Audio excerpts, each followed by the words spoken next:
Yeah, so if you're going to turn in this assignment, be like, okay, got all of my joints figured out, all the skinning is done, all the weights are mirrored, and then just go to File, Save Scene As, and save it out with whatever name you want, and then .mb, and then you can just drop that file onto the into the Dropbox submission, and it'll be cool. It'll be dope. Yeah. So please, I'll just give you guys a little bit to turn that in to get those submissions flowing in there. We already have a hot 3 submissions going in there. Very impressive. And remember, if you did the arm instead, drop that skinned arm file. Just save that out and drop that into that rigging project folder.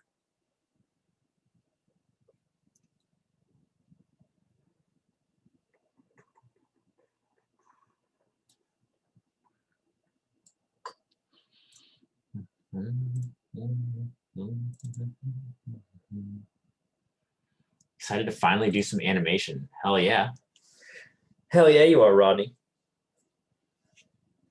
But yeah, once all y'all get your rigs in there, then I'm going to talk about animating. I'm going to give you guys a animation rig that is pretty simple, pretty nice.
Since we're going into animation, my save's been probably triple now. True, Raphael.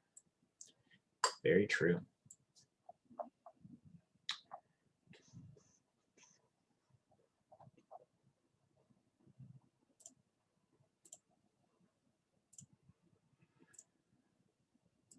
I'll just give you guys another minute to get those in.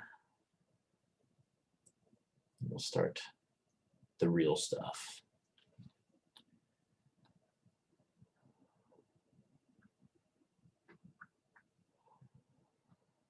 Sorry, trying to find the file I saved. Matt, it should be in your, if you go to Maya, if you go to File and Recent Files, it should just show up in there and you can see like the exact location of it.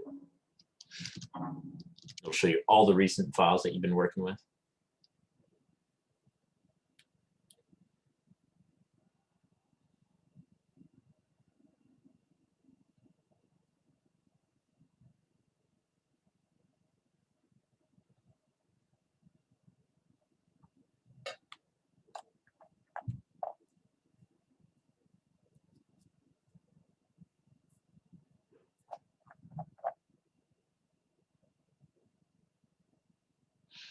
No, I saved it, just trying to find it in my computer. Yeah, that's what I'm saying. Like if you go to recent files, then it shows you the exact address. Like this is the file that I just opened up right there. This is the file that I saved before, saved before that, saved before that. So it'll show you the exact file location on your computer, like in here. So like this file is in C users, Mikey Boy, downloads. Boom. That's where that file resides. So yeah, you can find them really easy if they're like the last thing that you opened. Nice, nice.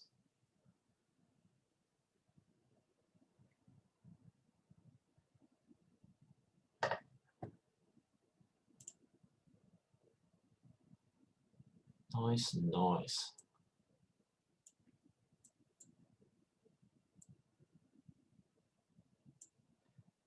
Very good stuff.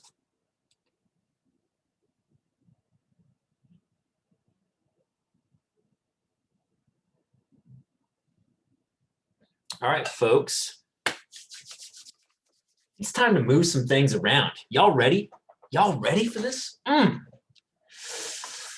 Every single thing in this class has been leading up to this point. And well, I guess it's actually leading up to the final render, but it's all leading up to this point, you know. Get your pen and paper ready? No, get your body ready, right? When you're animating, you gotta feel it. You gotta feel all that movement. It's gotta flow. It's gotta be natural. You gotta, guys, I'm telling you, animators, we're moving around all the time when we're doing this stuff. But before we do that, I need to show you guys even like how to animate.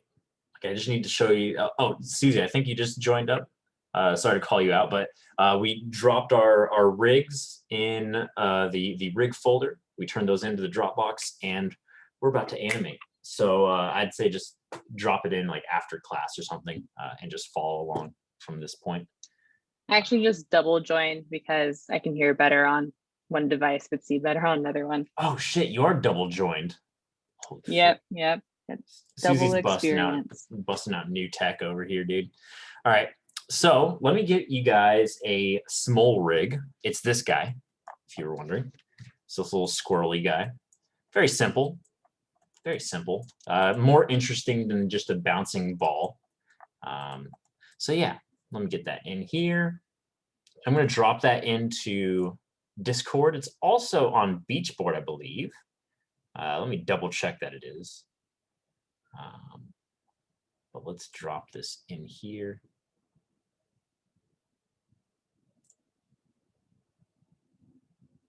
There we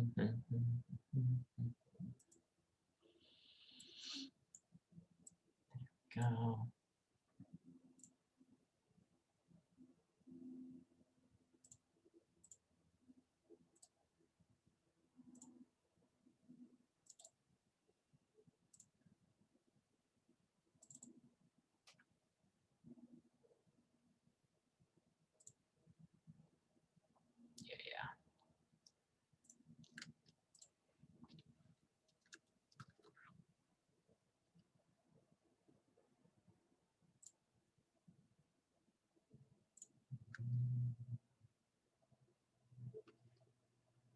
Go. I'm going to put this in the resources folder in Discord. Boom. Animation Mentor squirrels. Yes, I did steal this from Animation Mentor. Not really, because it's free, but yeah, Animation Mentor. If you're not familiar with it, it's like basically this class, but taught by like Pixar and DreamWorks animators, and it's only animation. It's just you walk in and you sit down and they're like, you're gonna animate scenes rather than going through the whole pipeline. So if 3D animation really appeals to you and you want to further explore that after college, then maybe think about that. It's how much is it? I'm not sure on their rates, but I think it was around 10 or 12K. Maybe 16, maybe free. I wish it was free. Nah, because well, the reason it costs that much is because one, it's like legit like education, you know, like you're learning from the best of the best, and you're getting critiqued by them as well, and you have classes that you attend, so it's like it's just its own program, you know. So it's like basically going here. But if CSULB was only moving characters and acting and that stuff in 3D, like that's what it's basically for.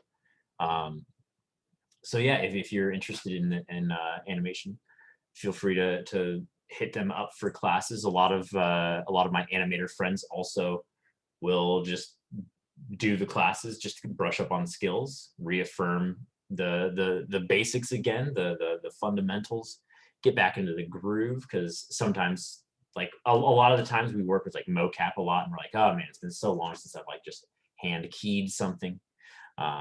So it's a nice thing to go back into every once in a while. But yeah, definitely be cognizant of that. It's a very good program. A lot of the animators that I work with come from there as well. They're a bunch of animation mentor peeps. But yeah, so that's some real business. But yeah, download that squirrel file. Let me check out. Let me make sure that it is on the content.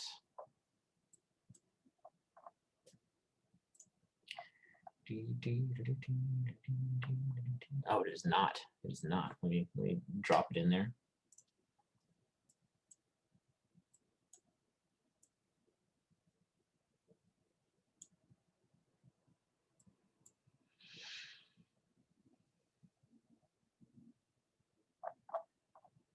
There we go. And then let's make that not hidden. Perfect. Perfect. And then let's do it for the other section of the class.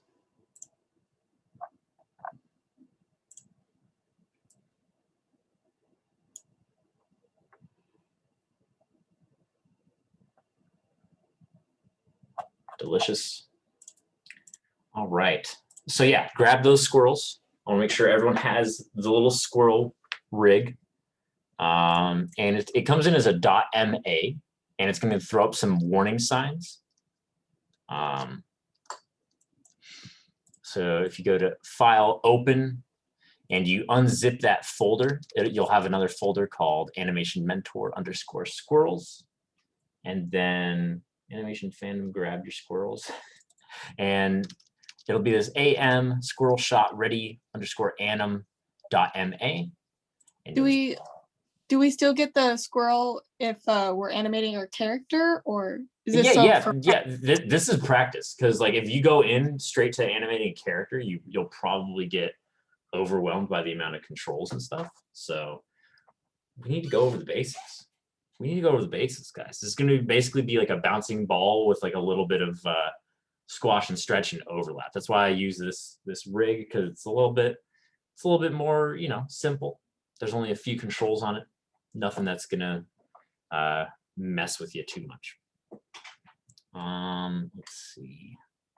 Yeah, so then you just open up that .ma, and then, like I said, it's gonna say like, oh, this contains mental ray nodes. Mental ray is just like, it's like Arnold, but it's a different renderer. So don't worry about that. And it says this errors have resulted in data loss. Oh my God! You just click OK, and then you're fine. And yeah, so this is the guy. This is the rig, right? And this rig, it's basically the same as ours, right? The ones that we've been making or binding to our characters. It has just these NURB controllers, and I'm hearing bleeps in here. Contains what? Mental rays. Yep. That's yeah, just a different renderer, like I was saying, similar to Arnold. Yeah, so this is our guy, and the way that we animate is, again, not by clicking any of these, not by going into the joints and animating those. We just straight up grab these little controllers and rotate them around, move them around. Look at him. He's got some built-in squash and stretch. Look at that. Look at that. Delicious. Delicious. He's got a little jaw control too. Oh my God, this guy's perfect. Now we don't need to go crazy on this guy, you know, like he's got a few little bonus controls. I just want you guys to get familiar with moving a character around though. You'll notice immediately that you have things like your hips. You can always see exactly what it's controlling in here. And you have your upper body, and they're separate, but you also have a main control, or a root control is what it's called in here.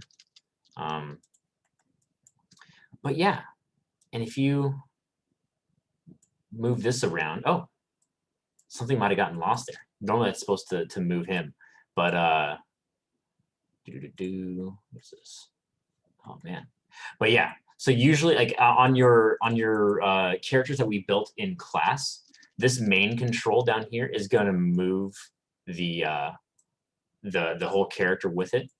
But if you're animating a scene with like going through the actual environment, like say you're messing with a table over here, and then you have like if it was a kitchen, you have to go over to get your knives. You wouldn't really move that main control because you'd see your entire character sliding. Instead, you would grab the hips and move those hips separately and away from that main control. I find that's like a common first question that everyone's curious about.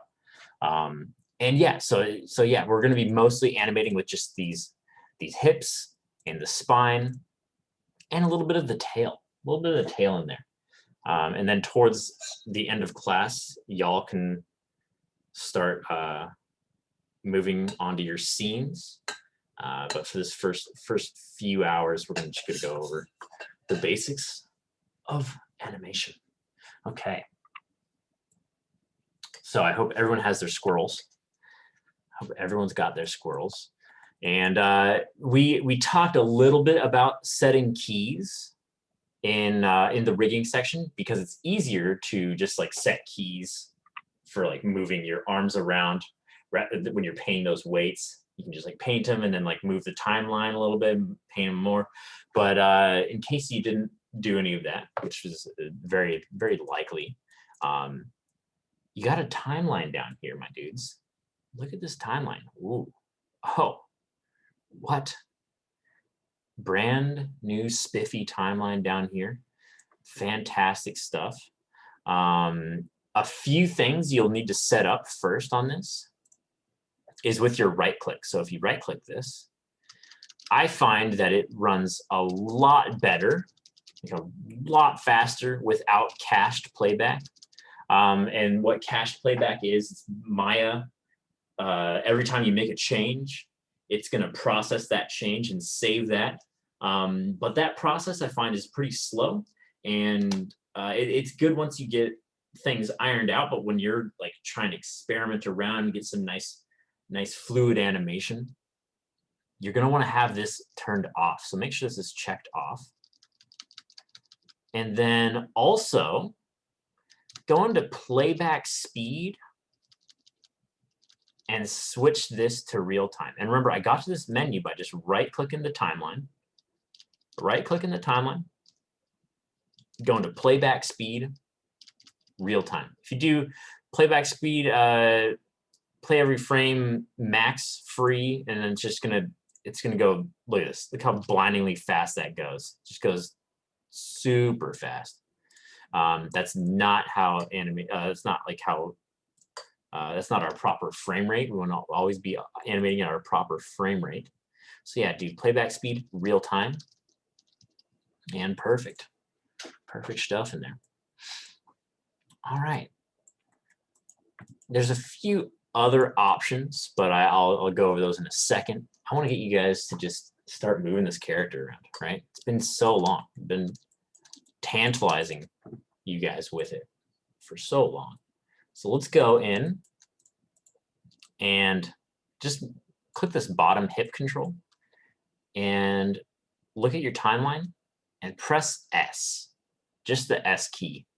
Boom. You'll see result 8. It set 8 keys in there, and that number corresponds to these channels in your channel box, right? So on this frame, on frame 1, it recorded translate X at 0, translate Y at 0, all of these at 0, or 1 for the scales, these 2 little scales down here, recorded those at that location, rotation, and scale. And you can tell it did because it put a little red mark down here on our timeline. You can also tell in your channel box, and I really recommend animating with your channel box open, because you can see that it highlighted these in a dark red, and so we know we set a singular key. There's one key on this control, only that control. No other part of the character is keyed, right? So if I click on this little spine control, no keys, nothing is recorded right there, right? So it's kind of different from 2D animation in that respect, right? So if you're hand drawing a key frame, your drawing is your entire key. You just basically keyed the entire character at one point.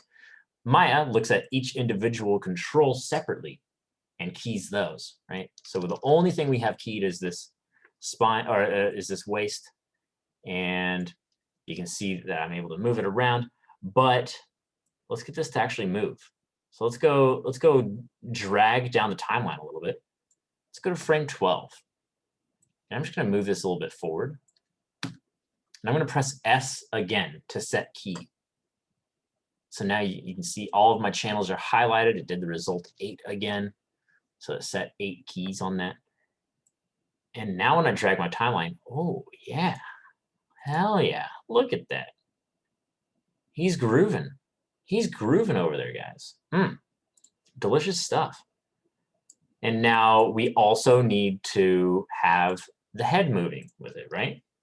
So in order to do that, we need keys on that too. So let's key this, and I just pressed S. I select the control, pressed S there.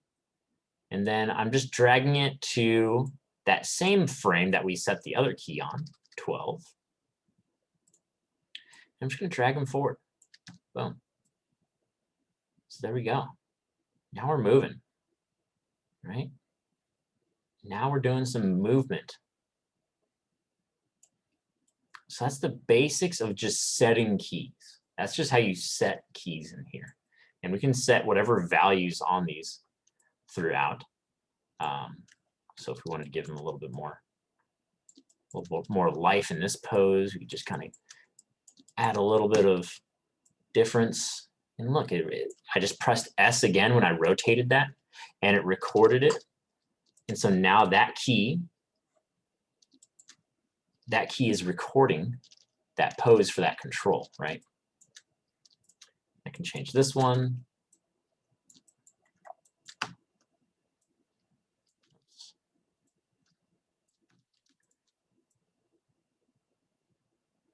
And I'm just pressing S every time I make a change to those controls. I'm just pressing S, and it records the key, and you have some animation in there. So now let's do something a little bit spicier. Or is anyone getting confused on setting keys? Anyone getting lost? It's fine if you are. I'm sure others are as well. Yeah. Anyone confused on that? Remember, you're setting keys on the controls, and it'll only key whatever you have selected. It won't key your other things. So make sure you get those in there. Rachel Crane, a bit. Maya's running slow for me. Yeah, I noticed that this file is kind of running a little bit slow as well. Yeah, so I'm a bit behind. Faux show. Where is the physical button that you press to keyframe something? Where's the S button? Oh my God. Let's see. I don't know. What the fuck? Oh my God. I've never been asked that before. Also, why are you not using hotkeys? I like to know where they're supposed to go. Well, all. it should be in the animation menu key, set key. But like please don't press that button. Not going to, it's just like, Please don't press it. It's it's for bad. me. It's gonna be very slow. Don't use this. Just hear Mike crumbling a little. Yeah, please. That's like not using Control Z Thanks. to undo. Yeah, please press S. Yeah.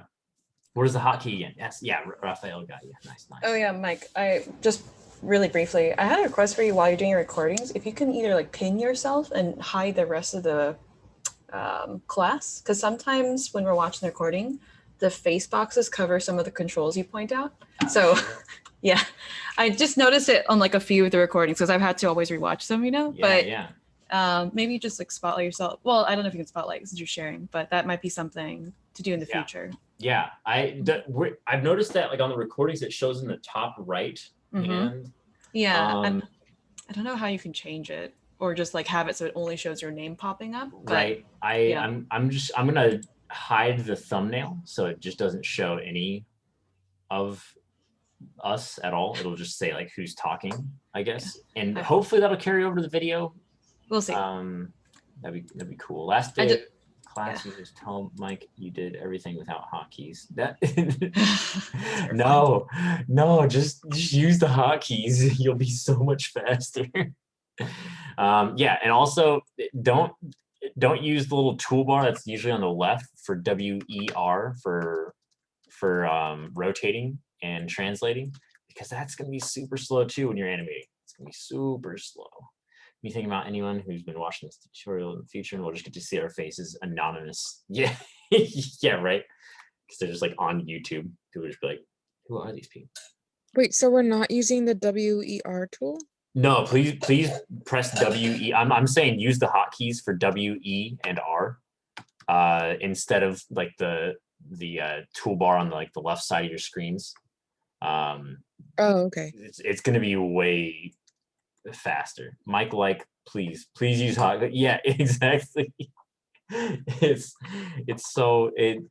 you're going to save so much time and also so much like wear and tear on your wrist, because like constantly going up to like key and doing set key, like that's gonna really cause you some pain long term.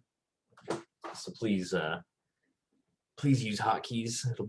It's just superior, you know. But yeah, so let's do something a little bit cooler. Also, if you want to like notice how thick my little key ticks are on the timeline. Yours are probably like really skinny when you first do those. So for when we're starting out, I think it's beneficial for us to go to Windows. I think it's also beneficial for my computer to not freeze. There we go. Windows, settings and preferences. Right here. We're going to go into our preferences for Maya and change like the thickness of those keys. It doesn't change anything like systematically, like it's not going to make your animation thicker, you know. It's like we're just changing that tick size so it's more noticeable. And if you go into settings or display animation, my bad, wait a minute, no, where is it? Let's find it.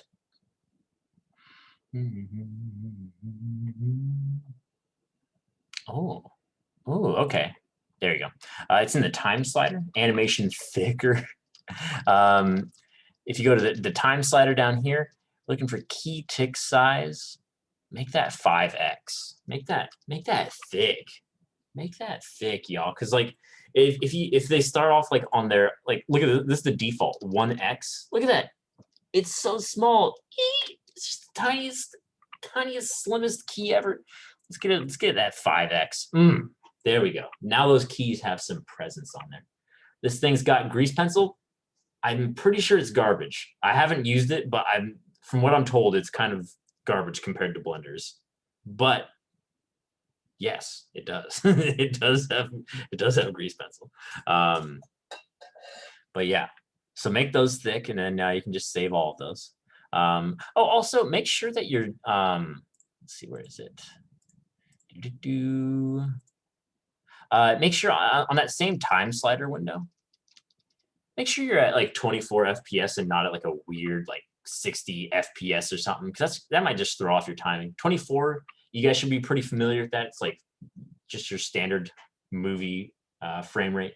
When you're working on video games, you usually work at 30 FPS because games target for 60 FPS at runtime, so 30 divides nicely into that. Also, if you're working on like a fighting game that's like very, very particular, then you're animating at 60 FPS because those hitboxes and stuff have to be frame perfect. Otherwise, the internet will freak out. But yeah, so for y'all, since we're doing film stuff, animate at 24 FPS and you should be good. And you can just click save and you're good to go. So now let's get a little bit experimental with this, y'all. So we have two keys, right? And I kind of disagree with this initial pose. I just kind of rotated them a bunch. So I'm just gonna go in my channel box and zero those out, you know. Let's get him into his nice neutral pose. And remember, every time you make a change, you gotta press S, unless you turn on auto key down here. But I find auto key is a little bit confusing, a little bit overwhelming for the first time doing some animation. The red bars are gone, but the keys, my red bars are gone, but your keys still work. Veronica, that could be because you don't have the control selected. So observe how I have my keys visible, but then if I left click off the control, boom, they're gone. But you can see he's still animating. Maya knows about those, but it just saves those keys to that control. Oh my God, they're gone. Are they still gone, Keely, when you reselect the control? No, we're good, lol. What about you, Veronica? Do you see them again when you reselect the controls? Yeah, I kind of get it now. It's based Oh, yeah. on the sections, not on the whole thing Mhm, itself. exactly. That's like the key difference between like animating on a rig versus animating with like your drawings, you know, like when you draw out the whole character, you're doing it all at once, boom. But in Maya, you have to tell Maya exactly which controls are going where on every frame. And that's what these keys are. They're just recording. They're just recording position and rotation. And sometimes scale if you're doing some cool scale stuff on a rig if it allows it. But yeah, so you got all this nice stuff. So now let's make our little guy hop. Let's get a nice hop in there, right? Now we have these two keys right here, and honestly the timing's gonna be off. So I'll show you how to retime things. And I'll show you the advanced stuff too as well, because you guys need to at least know about it. I know every student in this class probably does not animate with the graph editor that I'm going to show after this basic stuff, but you really have to learn it if you want to get a job animating, because it's going to help you diagnose stuff. But let's go into this, and if we're going to make him hop, we need a key where he's actually in the air, right? So I'm just gonna go halfway between these keys. I did from frame 1 to 12. So let's do on frame 6. Let's just select. I'm just selecting this bottom control, the hip, and I'm gonna select this top control. And I like to animate things in like if I just pull on this, see how that top head is going at an angle. That's because my manipulator's going in the wrong direction, right? Or it's not the wrong direction, it's just using a different axis. Instead, what I like to do to swap back to that fast is you can hold W and left click and just go back to world, boom. And then we can just drag this up. Alternatively, if for some reason W and left click doesn't bring up this menu when you have something selected, you can always go to your tool settings. And in axis orientation, you can just change this back to object, see how it's that old way, where this axis is following the object itself. And then you can change this back to world. Boom. You see that? So it's just a nice little thing there. Let's get that hop going. So I dragged these controls upward in the scene, and I pressed S. You can see result 16. It has a new key on the timeline. And oh, look at that. Whew. Oh my God. Look at how much life he has, guys. I know this is not the most advanced animation, you know, but that's fine. That's fine. Now, say I wanted him to go further, right? Definitely want him to go a bit further. He's just kind of like, whew, right? So let's go to that last key. And with that top piece selected, right? Because that controls the top half of him. This one controls the bottom half of him. So I want to control both at the same time and move both of those forward. So if I get that a little bit, boom, forward on the timeline, and then press S, remember, let me undo that set key. If I, wait one second, leave that back here, beep. So if I don't have my auto key off and I don't press S, but I get like a cool pose in here, and then scrub my timeline again, look at how I just forgot about that. Maya doesn't give a F. Doesn't even give an F, bro. Look at that. So like I put this pose down here. I haven't yet pressed S to tell Maya that I'm setting a key there. Even though I have that last key there, I'm trying to override that key, right? But if I start scrubbing, boom, it just forgets about it. Now auto key helps with that. Every time you update it, it's gonna automatically set a key for those channels. But like I said, starting out, it's good to get into the mindset of having to set a key every single frame, right? So I make a change, I press S to set the key. And now he's getting some distance there. He's getting some distance. But also, guys, this middle key's garbage. Because remember, it's saved back here when we were doing that just small hop. Now it's disgusting. We don't want this key in here. It's look at me. This isn't how physics works. No one just jumps up and then levitates forward like this. Disgusting. So how do we could override this key, but I want to take this opportunity to show you some extra functionality in here. Let's just delete this key. We don't need this key at all.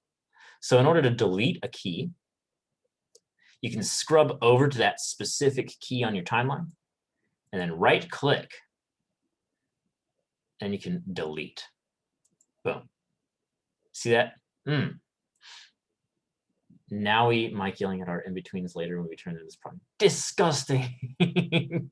Yeah, I'll turn into the Gordon Ramsay of animation.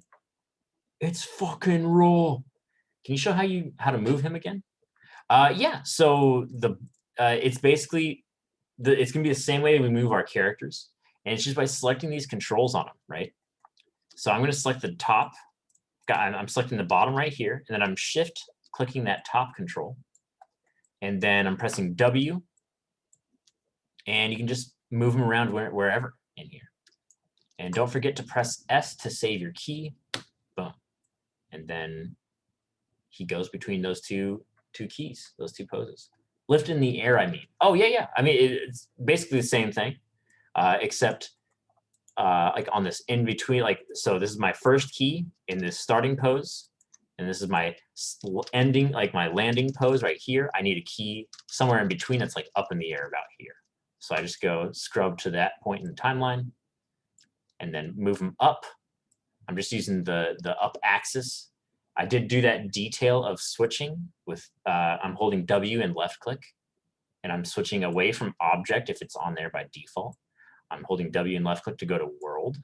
That way I can control all those controls, or I can move all those controls on the same axis, and then a line right there. Yes, that's the part I missed. Yeah, that's a small detail in there. The rotate tool also has that, but for some reason my menu is not popping up when I press E. I think it has to do with my hotkeys that I've done here. I might have messed something up. So if you need the same way that you hold W and left click to change to object and world, you can also hold E and left click normally to pop up that same menu. But like I said, mine's a little bit busted right now. And if I go to my tools, I can just do that axis orientation and set that to world as well. And it'll do the exact same effect. So now he's rotating in world space rather than object right there. But yeah, so with him up in the air, I'm just pressing S again to get that key. There you go. There you go. Right? Very good. Very good. But this is it's still lacking a little bit of something, yeah, right, guys? What do we need? What do we need here, class? Anyone have any ideas of how we could make this animation spicier? A squash and stretch. Ooh, hell yeah. Sarah says secondary motion of the tail. Also true. Also true. Let's do the squash and stretch first, though. Now, what squash and stretch basically is, if you're unfamiliar, though you should be familiar at this point, I believe all those animation principles are nailed into you guys. But we're talking about on this top control. See if I move this down. Look at that body. Ooh, just squishes out. Delicious. So that's squash right there. And stretch. And what those do is that they give us the illusion of storing up energy in that bottom sort of pose, right? And when we're working with, because not every rig has this actual built-in squash, you know.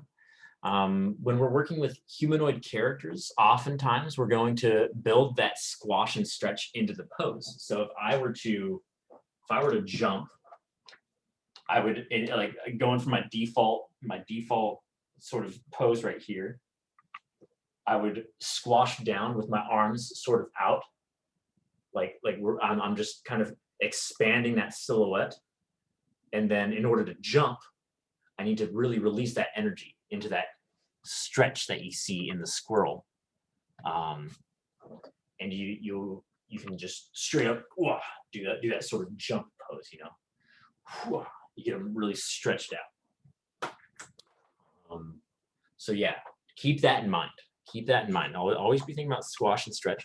What they also call this, I feel like I'm helping to make a direct-to-DVD CG Pixar ripoff. Hell yeah. Nah, you can do better than them. Oh man, I have a good ripoff to show you guys later. It's amazing. So what this is actually, not yet, I can't. Oh, true. You're almost there though. What this is actually though is anticipation, right? So currently we have him just kind of flying up in the air. We're not showing where that power is coming from, right? There's no anticipation in here.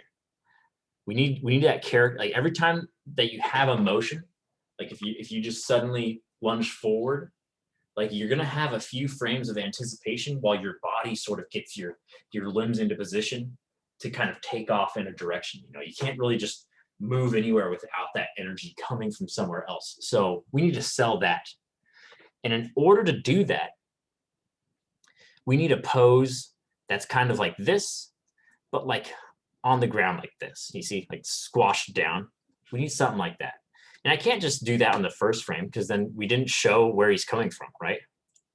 We're not getting that effect of that squash down and then rising up. Instead, what we need to do is add another key. The problem is that like he's already flying off the ground in this frame. So it's like, oh no, how do I get him back on the ground? How do I do that, guys? Oh, what? Like, do I have to like move this in there and then like look at this one and see if they line up and it doesn't? Oh no. What we can do is just copy and paste this first pose, right? We can just copy and paste that first pose and then work from there, right? So let's do that.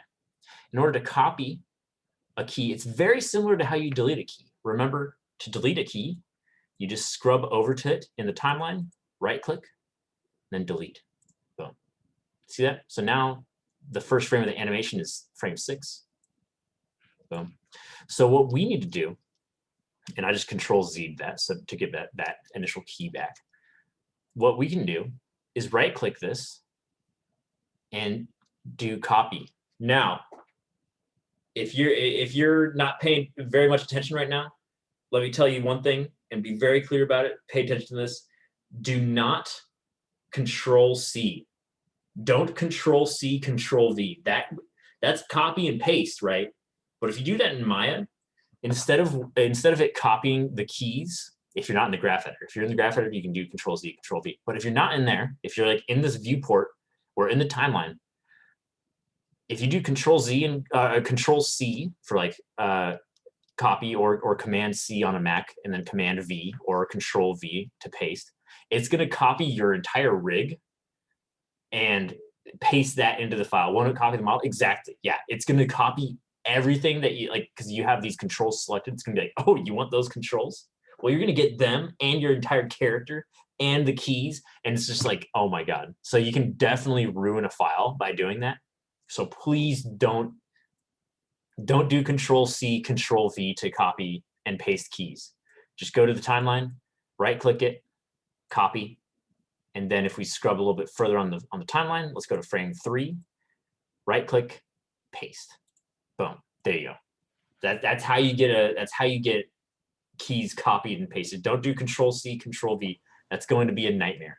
I've definitely almost ruined a file by doing that. And then you have to go into the outliner because then you have like a second rig in there and you have to like go through all of these nodes and delete them. And it's awful. It sounds like this has happened before. Yeah, definitely has. So Mike, for all intents and purposes, when we're interacting with the timeline, our only, for now, what you taught us, our only hotkey is S for setting a... Yes. Okay. Only hotkey so far is S, and then of course WER for like the move and scale, but you already know about those ones. Right. The only extra one was hold W and left click to change to a different axis. That's the only one. So like if you wanted to move this tail component like straight along where it's like sort of aligned right here, if you hold W and left click and go to object mode, boom, see how that like snaps? See how that manipulator snaps to align perfectly with that control? Let's do it on this one. So see how it's at that angle? If you hold W and left click and go to world, boom, it's aligned to world. You can move up and straight up and down. But if you hold W and left click and go to object, it's aligned perfectly with that object itself. Control V, Control C, Maya. I see you've chosen death. Very true. Very true. So now we have this other key in here, right? So we're on the ground for a couple frames, and then it hops. There are a few more problems with this right now, but what we can do is add that little anticipation in there. Boom. The little squashy boy. Let's squash him down. Boom. See that? So I mean, you can't really see that because we have to retime this scene, you know, simply because it's just going way too fast. But you can see if I slow it down, use that squash. What other pose are we missing here, guys? We need one more pose between this squash and this Stretch. There we go. There we You go. need to stretch it out after it squashes back up. Hell yeah. Hell yeah. Exactly. So if we go to like, we're running out of frames to mess with here. We only have like 2 before we get to that like apex of the jump. So we do need to retime our scene, but we need a stretch, right? So on the frame after that squash, let's get that stretch in there. And that pose is going to look like this, something like that. However, we need to do that same thing we did before, where we go to we select our controls, and I'm just going to copy this key right here, right? So I'm going to right click it, copy it, and then right click, paste, boom. So we're on the ground again, nice and grounded squirrel. And then he's going to stretch out this way. Boom. I'm going to press S to save that key. I'm pressing S there as well. So now, boom, there we go. It's looking like something. But when we play it, it does not look like something. It looks like insanity. It's going way too fast.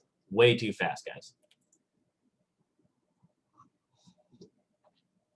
So I know you guys don't know exactly the buttons to press to do this or how we do this, but like conceptually, how can we make the timing of this look correct? Just think in terms of traditional animation. Where do we need more time? Where do we need to add time? On the squash?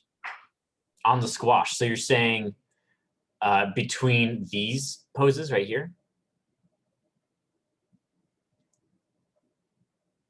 I can't see because cut off by the thumbnails. Oh, it's cut off by thumbnails? Well, on my iPad it is. Oh, shoot. Yeah. Try shrinking down that box with like the little. It has the has like the different. Oh, okay, yeah. Little I would things say at the top. probably like one more frame on the squash of it, like even more exaggerated. Okay. I think it goes by too fast for us to feel it. Oh, like in terms of zoom quality, Keely, you're saying? That's true. It might be at a lower frame rate for you guys. But yeah, so I do agree. I think we could use an extra frame in here. But I think the biggest problem is we have the apex of our jump right here on frame 6. And we start on the ground at frame 4. Like, my God, what the hell? So there's only one frame in between that. And then there's like 5 frames in between this right here, right? So they get up into the air fast. And then they have like this weird gravity slowdown going towards that bottom one, right? So what we need to do is we need to retime this character, right? So if I'm just gonna at this point left click drag over these controls, and whenever we're retiming, I usually like to have the entire character selected, and I like to affirm. I like to reaffirm that I have every control keyed. I need to know that character has everything on its controls keyed on those frames. So these are my key poses in here. So I'm just going to go through and I'm going to press S. Look, result 156. It made 156 keys. It's like Maya is recording the translation and rotation and scale of all of these controls. And then I'm going to go to the next frame in here. I'm going to press S as well. And then you can also use these little selector boys. Step back 1 key. See this? Going left and right. Boom, bang. I recommend just binding these to individual buttons, you know? And then let's just go. I'm just going through this, and I'm just going to each key frame and pressing S to just reaffirm that we have every control selected. So now, if I click on any of these, you'll see that the timeline has all of their positions recorded, right? That's very important because when you're retiming something, like watch, if I click this pelvis, and I just retime this a little bit, look at how messed up that looks like. What's happening there? It's because I've retimed only one part of my control. And remember, Maya works on a control, on a different control basis, right? So it's only when you click on one of these controls in the rig, it only cares about that particular control whenever you're messing with keys. That's why when we retime a character, we select all of the controls in there, and then we retime it. Boom. And I'll tell you the hotkeys for that in a little bit, or just the way you do that. But yeah, so now we have a more even hang time in there. But yeah, so in order to actually move these keys around on the slider, right? Because we need a little bit more on the squish, a few more frames of squish, and we need a lot more frames of the jump up. And we can change that jump pose and stuff. But the way we do this is by holding shift and left click. So I hold shift and left click and it's highlighting this as orange or red and like yellow. And I can let go of that. And so now it has that key selected, right? That key that was on frame 12 right there. See this one? So if I shift and left click right there, it's going to select that key. And I can take these inside arrows right here. I can just drag those around. And so if I drag this to the end, remember that's our final key, right? So now he has even more hang time. See that? So he jumps up super fast and then ooh, drifts to the ground. Damn. So let's shift left click that and then drag that to the end. Perfect. And we need to also move these other keys around. So I'm going to get this apex of the jump. I'm going to put that like halfway into the scene. That looks about right. Sure. So now, boom, you see that? He's got a more even jump there. Got a more even jump. Now it's like way too floaty though, but don't worry, we'll fix that. We'll fix all of it. But now let's retime this squish, right? The squash and stretch. How do we get both of those keys? How do we select both of those?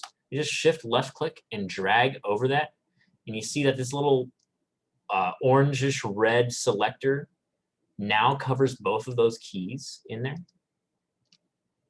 And I can left click drag and just add I added effectively 2 more frames of squish in there. So now, boom. And now the like, in order to like really abide by physics here, I feel like this stretch is going way too fast. So I'm just shift left click this, and I'm dragging these middle arrows. Like we're always dragging those middle arrows to really get a few more frames in there of stretch, because he was going a bit too fast there. So yeah, so that's the basics. It's like the very basics of it. Does anyone at this point have any questions about that? I'm going to keep going on this and adding more stuff to it, and you guys can watch me do that. But at this point, with any of those things, was anything not clear? Did anyone need any extra info on anything? I still can't lift my character in the air. Really? So Susie, do me a favor. Click this hip control. Do you have it selected?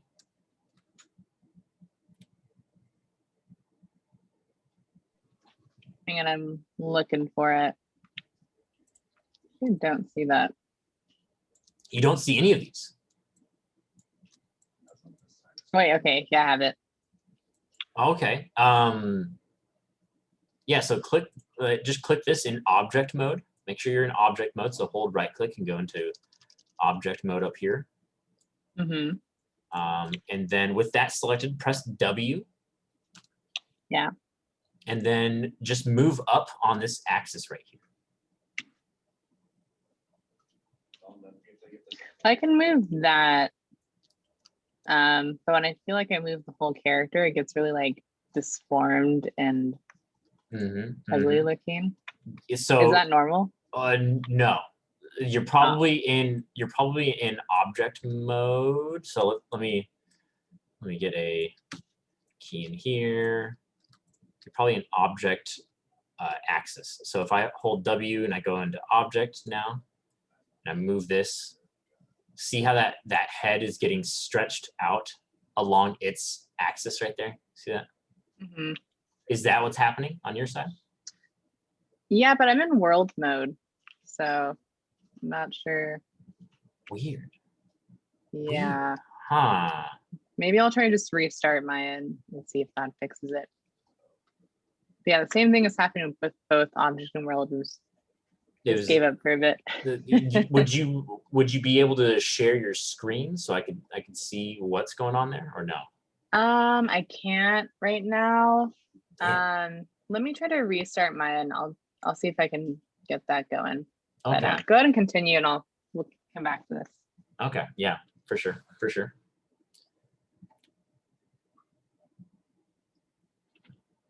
Anyone else have any questions so far?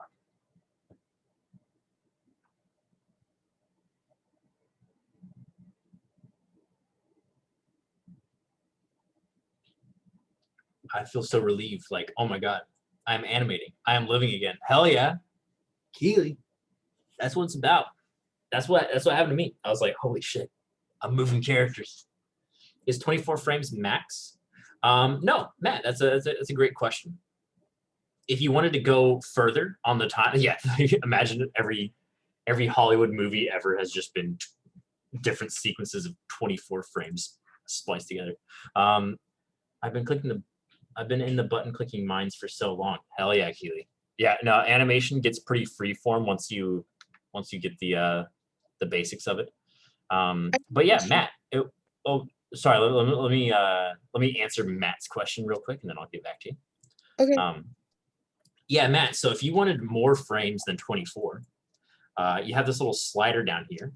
See this big gray rectangle with these little like lighter gray things in here? That's your time slider range. So if you click on this, you can drag it inward a little bit more, and you see it's cropping in even more, right? But you can also see that's changing this number right there. As you crank down on that, you have that maximum frame range right there set to 13. So what you can do is you can set this to like 100, and like you set this to as many as you want, but let's do like 100. Boom, right there. And then look at how many keys you got in your timeline. Ooh, so many. There's so many in there. And look at how tiny our animation is compared to everything else. So now we have a lot more room to mess around with. You've clipped Studio before, and it was only 24 frames max. What the frick? Damn, that's wild. I disagree with that. How could? Oh, that's the free version. Oh man, yeah, that makes sense. Yeah, I think I want to say I had a friend who was messing around with like the non super duper version of Clip Studio, and he was like, yeah, I wish I could make this longer. That's so sad. That's such a hard cap on like on the project there. But yeah, and I think someone else had a question when I was answering Matt's. I have a question. Yeah, what's up? So I am not sure. I know how to get to the quick menu for world, but Mhm. I'm not sure. I tried to select everything and move it, but it made it weird. And then I tried to select the bottom and move it, and it made it weird again. So I'm not sure how to elevate it. Yeah. So if you select everything and then you move it, is this what's happening? Oh, also, Yeah. Susie, is this what's happening with you? Yes. Yeah. Okay. So that's basically. Let me just like simplify what's going on here. I kind of like how he looks actually right there, but I'm going to Control Z. So basically, you have your entire character selected, and that's where we went wrong there. Because remember, whenever you're messing around with these controls, it's going to affect whatever control you have selected. So if I select just this tail piece right here and I move it around, it's stretching that out. So when we selected over all of the character, it also got all of the tail. And then it started, pushing on all of those tail controls as well. So basically we had too many controls selected. If we want to affect this guy's body, all we have to do is grab the head and the waist, and there you go. Whereas if we selected the entire character right there, like you're getting extra controls for like this in here that you're also keying. You're getting like the ears that's also getting moved around. So if you do all that, and then you start moving around, he gets all like, oh, turbo mangled. Oh, poor squirrel. He's seen better days. So yeah, be sure that like you're selecting the proper control for what you're animating in there. To get the basic body movement, all that we've really keyed so far is the waist and the head. And remember, I keyed everything else for when I was retiming because I wanted to be very sure that I had keys on all of those controls at those specific times. That's going to come more into play when we're dealing with full characters, you know. Oh my God, dancing morph squirrel. There's a beefier version that lets you go over 24 for certain. This is. Oh, okay, yeah, it was for the Clip Studio thing. Yeah. But yeah, I'm trying to do that, but it's not doing the lifting. It's doing the morphing again. So I'm not sure what it is that I'm doing wrong. Are you selecting? So just do me a favor and select this top control. Mhm. And does it say square spine IK shoulder control up in the channel box? Yeah. Okay. And then shift click this bottom one. Does it say square spine IK hip control ... Yep. Okay. So now hold W and left click and go into world. Mhm. Right there.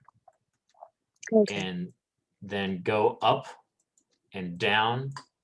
Maybe is that moving your character as one chunk in there? Yeah, it is. I thought you said to grab the head and the waist. Yeah, it's effectively the head. This right here. Yeah, I was grabbing the middle of it. That's why. I Oh, was this grabbing part, the the two curvature. parts. Yeah, instead of the bottom. Thank So you. yeah, my bad. This is basically his back, the spine. Like you can always tell up in the channel box like what it is. And this is his waist, the hip control right there. So All yeah, right, I got it now. Nice, Thank you. awesome. And Susie also got him there too. Hell yeah, hell yeah, very nice.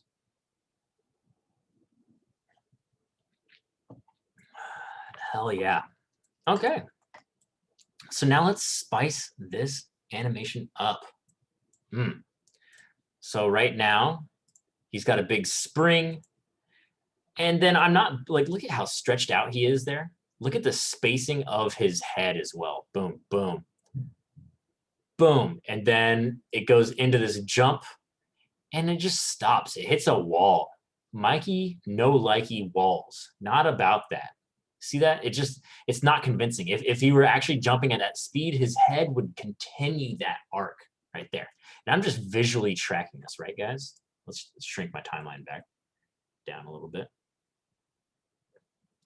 So see that? Do you see what I'm seeing? Hopefully the frame rate's good enough to see what I'm talking about. But how he does that anticipation and then the big spring up, he's letting go of all that energy, and then it just stops right there, right? It's not getting a clean arc on that head. See, so it just, I'm talking about specifically this control right here. Your frame rate is very good, actually, in the stream. Oh, hell yeah, that's fantastic, especially for the animation part of the class. But yeah, so it hits this wall right there. You see that? Oh, disgusting. Disgusting. All right, so what we need to do instead is we can give him a little bit more. We can get him a little bit more height on that jump, right? So I'm just selecting that head control, body control, and then I'm dragging that up a little bit, right? Let's get him a little bit higher in the air. He's hopping. Our boy's hopping. Now we can also spice up this landing a little bit. So this is our current pose. However, I don't like that. I want like a little bit of a settle. I want him to go back into a default pose. So I'm just dragging a little bit further forward to 30. And I'm just pressing S to get a key in there. And I could drag my timeline over here and then copy that key and then paste that key. But you know, you can just, if your controls are there in the viewport, then you can just easily set them as well. And then I'm just going to go in. Let's get them into a nice little pose. Nice little end pose. How do you extend the timeline again? Yeah, Tammy, for doing that, It's just in this little box right here. You see how it says 38 right there on mine and 38 right here? It's because these correspond to each other. And I can just drag this little range left and right. But what these second numbers is, that's like the entire extent of your scene. So if I go from 100, currently it's at 100, so if I drag it all the way to the right, we're at 100.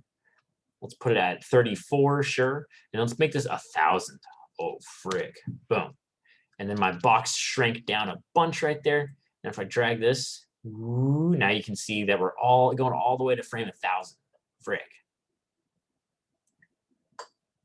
But yeah, so I'm gonna keep mine at like a nice mild, like let's do 50. Sure. There we go. Boom. So now on our jump, we have this little end pose, little settle. So he's hopping, and then he lands. But also, there's just a few more things in here, right, guys? Now, when you extend out like this, that's where all your energy is coming from. On the opposite side, so when you're landing, you're also going to have an extension, right? You're going to stretch out because, like, think about if you jump off like a high up platform. Once you're drifting through air. Let me make sure I minimize this. Hopefully, it helps for the capture. I don't know if it will. I think it kind of makes my portrait appear no matter what, which is kind of lame. But yeah. So if you jump off something, you extend your legs out to catch that. To catch all of that weight, you know? So we need that exact sort of thing going for this guy right here. So let's go to the frame where he lands. And let's make this, instead of this pose, let's make this a little bit more stretched out and like leaning back. So he's kind of doing something like this. So boom, boom, right there. And then now it's a little bit too even, a bit too slow in there. And let's get a squish down, right? Because he's catching that weight. And I'm making sure to key all those boys. Boop, boop, boop, boop. And I feel like he gets out of that pose a little bit too fast. So I'm just going to shift left click that key and then drag it. So see that? Boom, right there. I feel like this first one is still just too much stretch. Too much stretch for your boy. This would like the character would stretch this much if he was like going like twice as high, you know. There we go. Just a little bit more naturalism in there. And we're just only worried about that main body so far. There we go. Boom. All right. Does anyone have any questions about that? That was just setting keys, shifting them over in time, copying and pasting keys, and basically the concept that Maya is tracking each of these controls separately. It's tracking each of those separately. That's why when I was moving the entire character, I had to select both the head and the little waist control at the same time.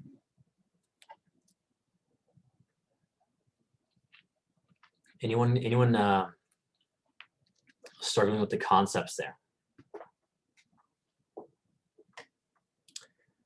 I'm not struggling with the concepts, but it is doing something weird. Can I show you? Yeah, absolutely. Let me enable screen sharing for you. And stop mine because I can't watch other ones while... I'm on my phone, so I'm just going to show you. Oh, frick. Okay. Yeah, that works. Okay. So I ended up being... the video disabled. Oh, there we go. There we go. So I ended up being in this pose, right? Mm-hmm. Or whatever. And then like I had him just normal there, stretching, I moved a little bit of the tail and then had him in this position, and I was like, okay, I'm good. But now it's doing this. Oh, I think you might have forgot to press S on the control right there. So because like it looks like he's in that first, like the head might be in the right location on that first frame if you drag back a few frames. Yeah, so I like the correct location for the head, but I think your that waist control didn't get keyed. So select that bottom waist control. There you go, perfect. And then go back to that first frame where it's messed up. There you go. And then just move that control back where he was. Back where he was, yeah. And then once it's there, make sure you press S to save that location and rotation. He still looks a little goofy, but he's a little bit goofy. Yeah, he's a little bit goofy. You might have an extra key on that head as well. Okay. Right? So it looks like they're starting at the right place, but then that head is staying down a bit longer. So yeah. So you also, yeah, it's probably gonna be easier without the phone, but yeah. So like you need to also align him with like his body, right? You can also just do that in your channel box because that's what I'm gonna ask if there's like a way I can move him to his default position. Mm-hmm. Absolutely, yeah. So if you click this waist control to get it completely defaulted, make sure all your translate X, Y, Z and rotate X, Y, Z is at 0. Okay. Because if I could do that to any of them. Yep, you can do that with any control at all. Yeah. So you could, I like mine starts off in a different pose, but if I wanted this to be zeroed out, then I could just boom right there, and then make sure I press S to key that, and he's good to go. All right. I think I'll be good with this one. It's not too difficult. It's just really confused. Really, yeah, because you're like, what the hell is happening here? I was just like, okay, my life is over. I can't go out. No, but that's very valuable though, because when we're animating, something is not going to look right on our character, right? Like our upper like torso is going to be like rotating weird, and it's going to be up to us to diagnose which control is causing that weirdness, Right. Okay.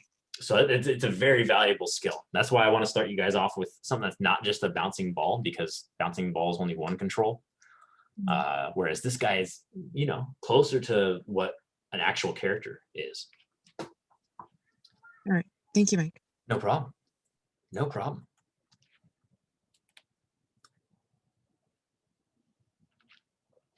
All right. Any other questions before I move on to the spiciest bit of information? I shouldn't have teased that. Now you guys aren't going to ask questions. You're like, give me that spicy information, Mike. It gets spicier. It gets spicier and more complicated, Keely. It's a double-edged sword, but it's also the sickest sword that you can possibly use. Such is life, I guess. Yeah, true, right? It's just that's all art in general. But yeah, any other questions before I move on?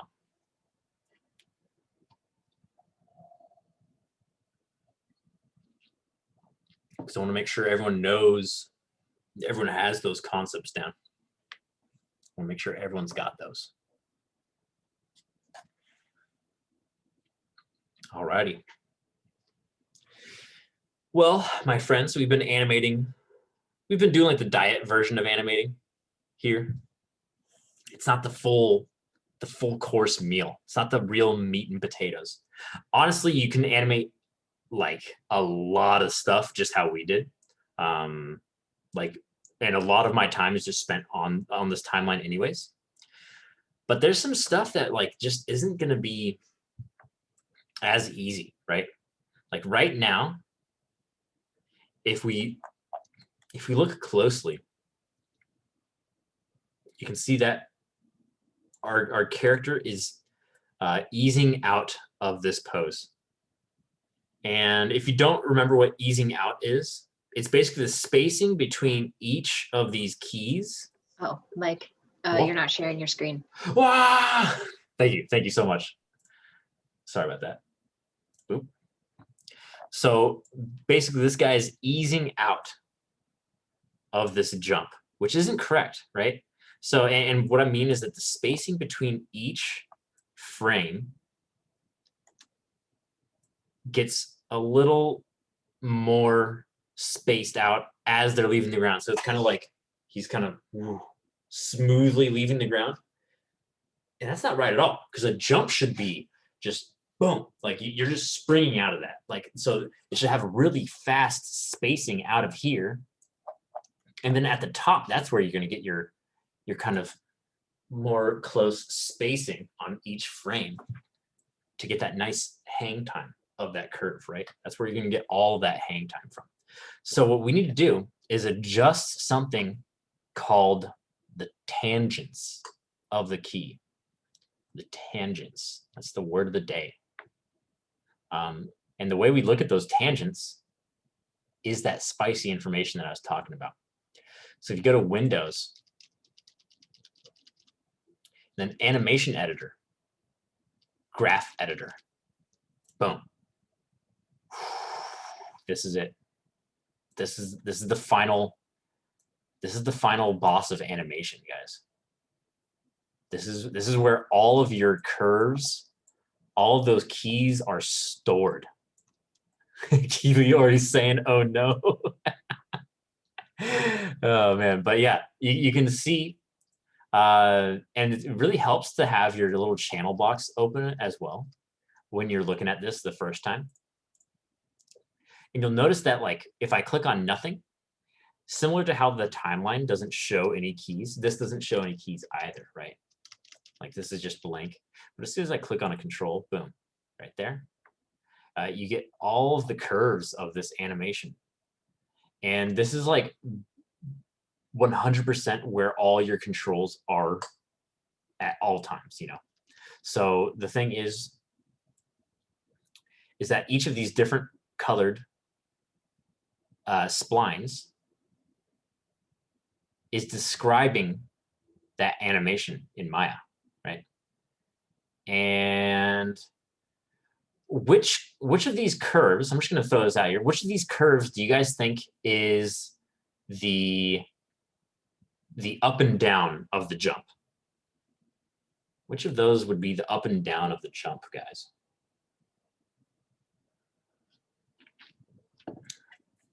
Green. Green.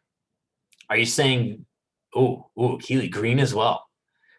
Are you, all right, so I am very colorblind, but I think you're talking about this one, right? Is that the one that you guys are talking about? Because I think this is green. Yeah. And let me tell you, you guys are 100% right. Exactly. So this works if that's the y-axis too. Exactly. So the way this works is that your left and right is your timeline. See, as I scrub it left and right on here, it's going left and right in that graph editor. So left and right is time. And you can see that since this is the jump, and the jump is up and down, that's going to be on translate y, right? Because you have x, which is left, y, which is up, and z, which is forward and backward. So in here, translate y, that curve is describing exactly where this hip control is on every frame. And notice that curve, how it eases out. Oh, disgusting. That's not how jumps work. Who did this? Ah, man. So in order to get a cool, nice, crisp jump, what are we gonna have to do with this sort of shape? What are we going to do with this shape, class? See how it's easing in and out of each of these? What are we going to have to do?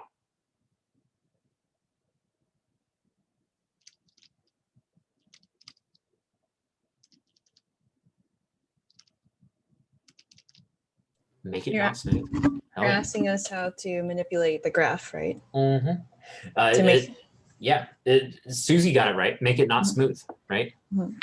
So it's coming out of here very smoothly. The way we change that is a few ways. So if you click on a key in here, and I don't like to just left click on these. I like 100% of the times left click drag to select keys because you can select multiple or just one. It's a lot easier. You need like a little bit of precision. Like see how it's like not clicking this key when I'm like clicking around here. So always left click drag over these boys. But notice that when you do that, you get this little, you get these little two things, like one of them's hidden, but you can see these are the tangents, right? And as I click this, if I middle click drag that now in here, or left click drag, I like middle click drag because you can just do it anywhere in there in your viewport or in your graph editor. But now look at that. Look at how I'm able to change how that curve is described. And oh yeah, Keely, exactly, yeah. This is just straight up a Bezier curve. If you ever used the curve tool in Photoshop, that's exactly what these animation curves are. And it just has these tangents on them. But yeah, now you'll notice though that it kind of squiggles down and then up. So let's see what that looks like in our viewport. Today I learned I've been pronouncing Bezier wrong. You might not. Who knows at this point, you know? It's who might I say? But now notice, don't look at any other controls in this. Oh man, I'm trying not to sneeze. Don't look at any other control on this character except for the waist, right? Because that's the only one we have selected. That's what we're messing around with keys on here with. And we're looking at translate Y. Notice how it's staying on the ground, and then right here it pops through a little bit. See that? That's because this curve dips below 0 right there. It just dips below 0 right there. So what we need to do is kind of break those apart and then have a sharp out right there. So the way we do that is by changing the tangents, which are these, again, these little boys right here, these little tangent guys. And you can change those with any of these buttons up here. It's let's see, let's expand this out. It's basically from here, this button right here, all the way to this button. Oh, it looks like they added some new ones in 2020. It's a default tangent, default in tangent type. Oh, it's a default out tangent type. Hey, that's pretty cool. Mikey likey. Mikey likey. Deep sigh. Okay. It's not too bad. 90% of the time, you're going to be using auto tangents, which is this first one. That's why it's the first one. It's the most common one. See how it detects that it's the same key. Oh, for the Bezier. Yeah. I'm sorry that the pronunciation world is rocking you right now. But yeah, most of the time we're going to be using auto. Additionally, there's also spline. So if I click this, look at how it does that more smooth movement there. What that's great for is if you're doing overlap, like on a land, because this little bit of overshoot right here is going to be important to kind of show where that force is coming from. So like on that land, we can probably use spline on the head there and get a little bit of overlap into the end pose. But then also there is clamped. You don't use much. Clamped, I'm going to be honest, you don't use ever. I've done so much animation, never used clamped, not necessary. What is sometimes necessary is the next one, linear tangents. And watch what happens on this bad boy when we go to linear. Boom. See that? That's what we're looking for, right? That's what we're looking for. We're looking for that spring out. And now let's look at our character in the viewport. Boom. See the spacing on that? It's no longer just kind of just like levitating off the ground. Now it's boom. It's bouncing out of there, right? So let's get that. Oh yeah. So that's gonna sell our jump a lot more. And we also need to do it on the end. So I'm just left click dragging over that last one and going to linear tangents. Boom. And so now we have a good hop going. We have or a better hop going. A better hop. Let's go with a better hop there. What we can do is bring this even further. Even further.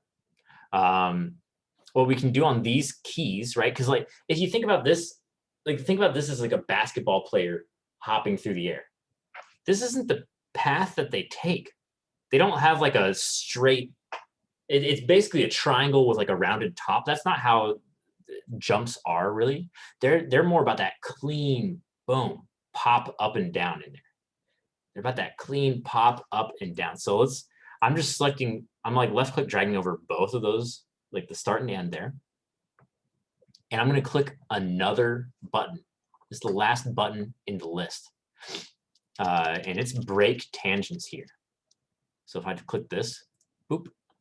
Now you'll see that they're, oh man, I wish I could size them up, but they're dotted lines.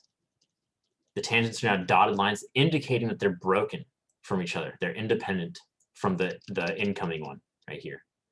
And what we can do now is I'm just going to left click drag over that and then press W and middle click drag. And look at that. So now I have free reign over this outgoing tangent right there. I'm going to do the same for this. Ooh, okay. Now we're talking. That's looking more like a jump sort of curve to me. It's looking more like a jump curve to me. And let's see what it looks like in the viewport. Boom. Boom. Yeah. There we go. There we go. So now the problem is that we've been messing with the waist so much. But now with like the head, we need to kind of compensate with that now. And let's look what's going on in there. So it's jumping and then it hits a wall, right? It kind of stops. We need that to be smooth as well. That needs to spring out and then and kind of follow with the head. Instead, it's kind of hitting the top, hitting something, and then just continuing on out. And if we look at our graph editor, we can tell exactly what's causing that. Can anyone see what's causing that sort of hitting the wall type effect? And I'm talking about up and down on there. Anyone see?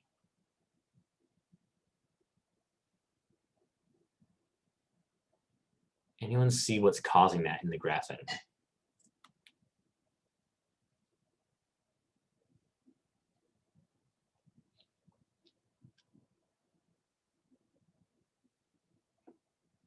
Feels like it's the red one.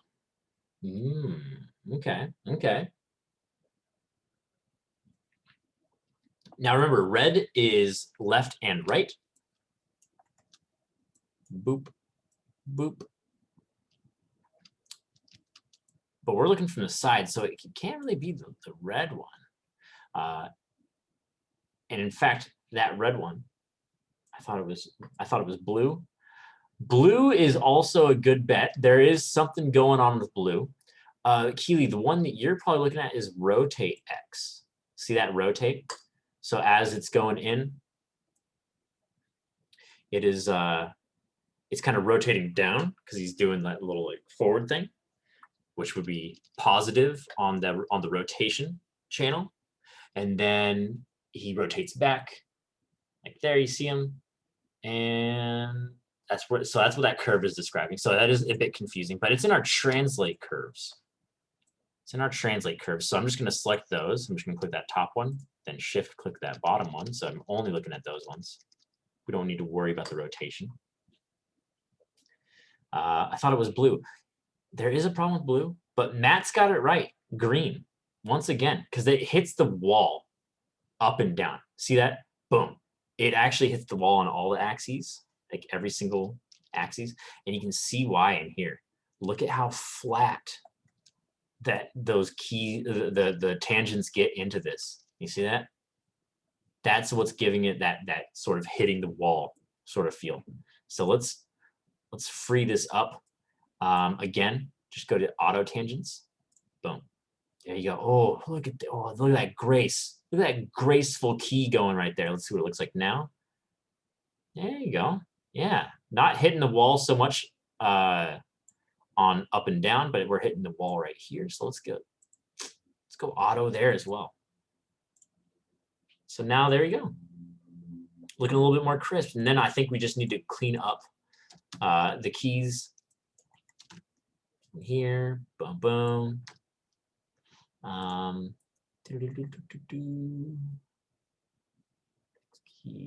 Oh, shoot. Yeah. I was going to say this is also a good time to set a key or set a hotkey for your controls here. If you look at your playback, mine, I rebound mine to D and A because that's like not like DNA, but like the letter A and the letter D. Those are my previous and next. And then scrubbing frame by frame is Y and T.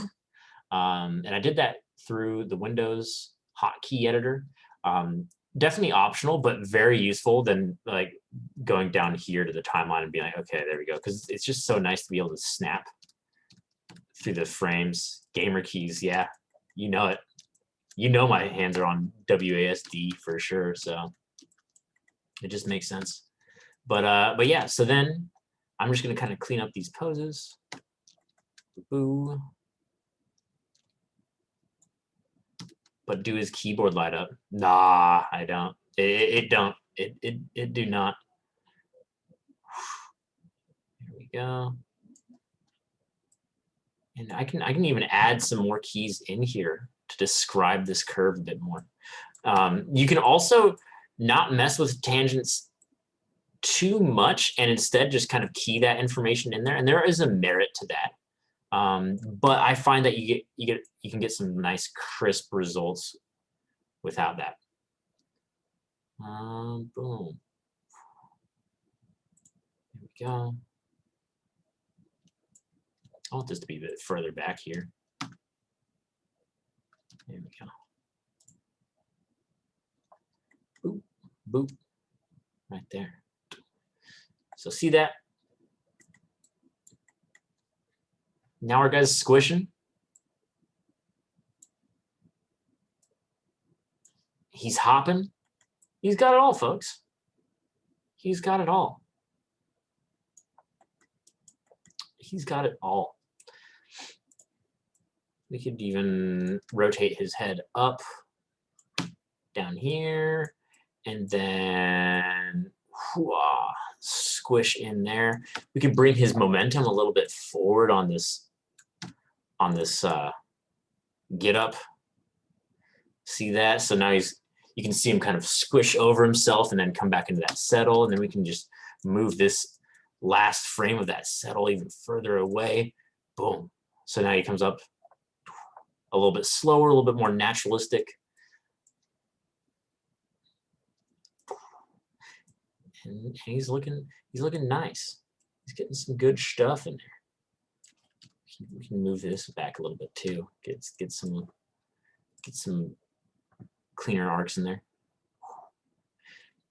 And say I wanted to make this go further, like if I wanted him to hop further in the scene.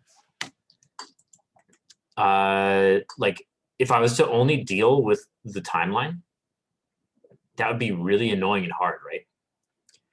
However, if we go in to our graph editor, it's like super easy to do because we have all the information there, but if we wanted them to hop further in space, we only need to change the Z translate channel on the hip and on the waist right there. So if we just go to translate Z and then translate Z right there, we just need to move these curves so they're more exaggerated at the end. See, if I drag this, let's go to like one of the N keys. If I go and select those and press W to move these around, and if I just move that up, hell yeah, look at that. Look at that. And then I don't care much about these. Let's see that. So I just dragged over those and deleted them. All those in between ones. Wow. See that? Delicious.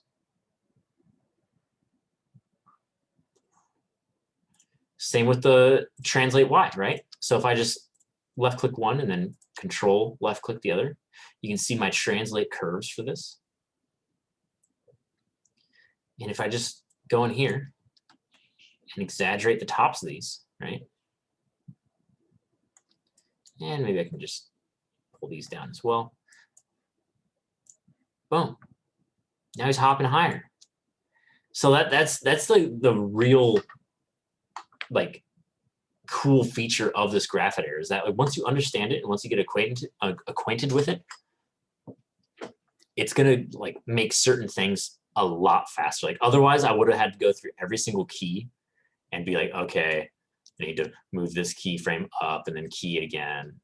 And then keep going through the scene like that. Like it's pretty slow, but if you get really familiar with the graph editor, it's a fantastic tool. Now let's talk about overlap real quick before we go on to Denny break. So this tail definitely needs some help, right? Like first of all, like there is I wouldn't worry about this immediately, but like if I was to polish this scene, every time that the body squashes and stretches, I would key this to follow that sort of space. So see that? See how I have to kind of like squish out that control. Otherwise, it kind of loses form in there. But that's just a detail thing, you know. Do right here, and then I'll key this closer again like that, just to follow that booty around. But what we're more concerned about is the rotation of this. So if I click this next control in line right here, what we need is overlap. And overlap is, think of this as that solidifying point of the scroll, right? Being my elbow. So as that moves around, right now we have this sort of effect on that tail. Overlap is giving the illusion of weight and inertia to this top part of the tail. So as that moves, instead, that's got a lag behind. It's got a lag behind as it moves like that, right? So if we get this effect in here, boom, we kind of have to, let's key this one as well. So I'm going to just speed through these. I'm basically visually, like since it bulges out right here, I want it to stay, like I want this sort of part of the tail to stay in that zone of the screen a little bit. So I'm just kind of pressing my back and forth hotkeys right there. And oops, I'm not on auto key, my bad guys. See that? See how it's like staying in that space a little bit more? And then that overlap is going to keep it closer to there in this frame. So let's move this over here. Might have to move this back. This is all just visual stuff, you know. I'm just going to go through each one. And it doesn't help that like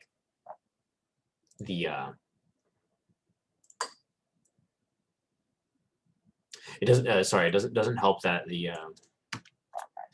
this is all like rotation based. This could be easier sometimes with an IK control, which we haven't talked about yet, but we will. Don't worry. That's more for when we get with our characters. Then this frame. So like this jump is very important. That tail needs to be like a lot lower during that frame. So I'm just rotating that down. Boop. Boop.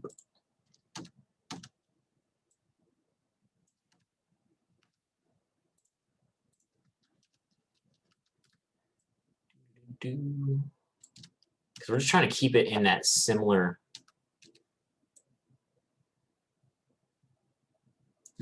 zone, right? To really sell that overlap. And of course, we would do this with all the tail controls, but I want to save a little bit of time in here and kind of keep those last ones a little bit more rigid in there. Boom, bang. Oops. Let's go in. So when I'm doing overlap, I'm just kind of looking at the spacing of those keys.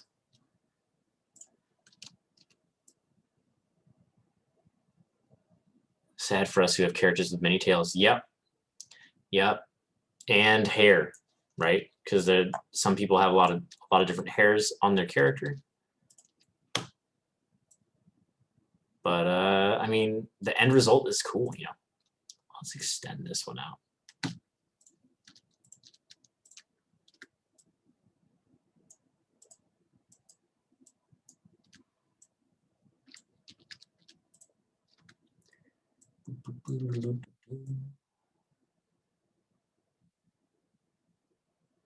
And then let's get a nice extended sort of pose on here.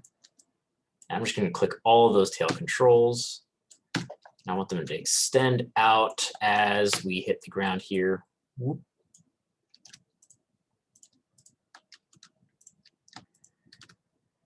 Just to add a little bit of overlap on that. And then I want to return them to their default. Is this the same for clothing or is that different? Yeah, it depends on the clothing for sure. A lot of clothing though, they run a simulation on it, so animators don't have to frame by frame key it, but a lot of times animators still do have to, and it is painful. So let's do this. And so remember, we have the default pose for all of these. It's really easy to set. Let's go to the final of our character. It's really easy to set by just left click dragging down here through all those channels, pressing 0, pressing enter. Oh wait, what the fuck? Oh damn. So I guess it's, oh wow, it actually does start with data on there. Okay, that's cool too. What we can do is just right click, copy. Normally these controls would be zeroed out in that pose, but apparently the person who rigged this didn't care to zero those controls out. But that in common practice, the default pose of the character is straight up in the it's just like built into the rig, right? So like all of our characters in like T pose, so all of those controls are at 0, 0, 0 in their default pose. I thought this tail would be as well, but apparently it's not. So let's right click and paste that first key in there. So, and then I also need like a compression frame in here.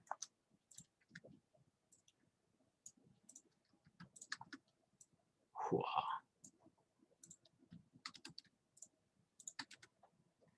Something like this might be cool.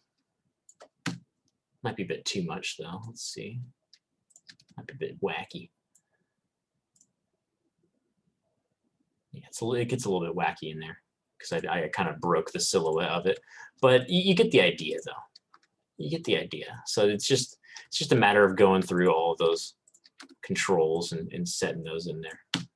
But I would spend more time on this, but I want to get going with one, our dinner break, but also setting up the final projects. But yeah, so everyone should definitely be experimenting with the squirrel. We're not going to turn in anything with this, but you're going to be lost if you don't experiment with animating on like a basic rig like this. It's going to be very confusing. I'm not kidding. It's already going to be confusing when we take a leap to an actual humanoid character. But this is this is a nice little opportunity to basically get our feet wet with animation in there.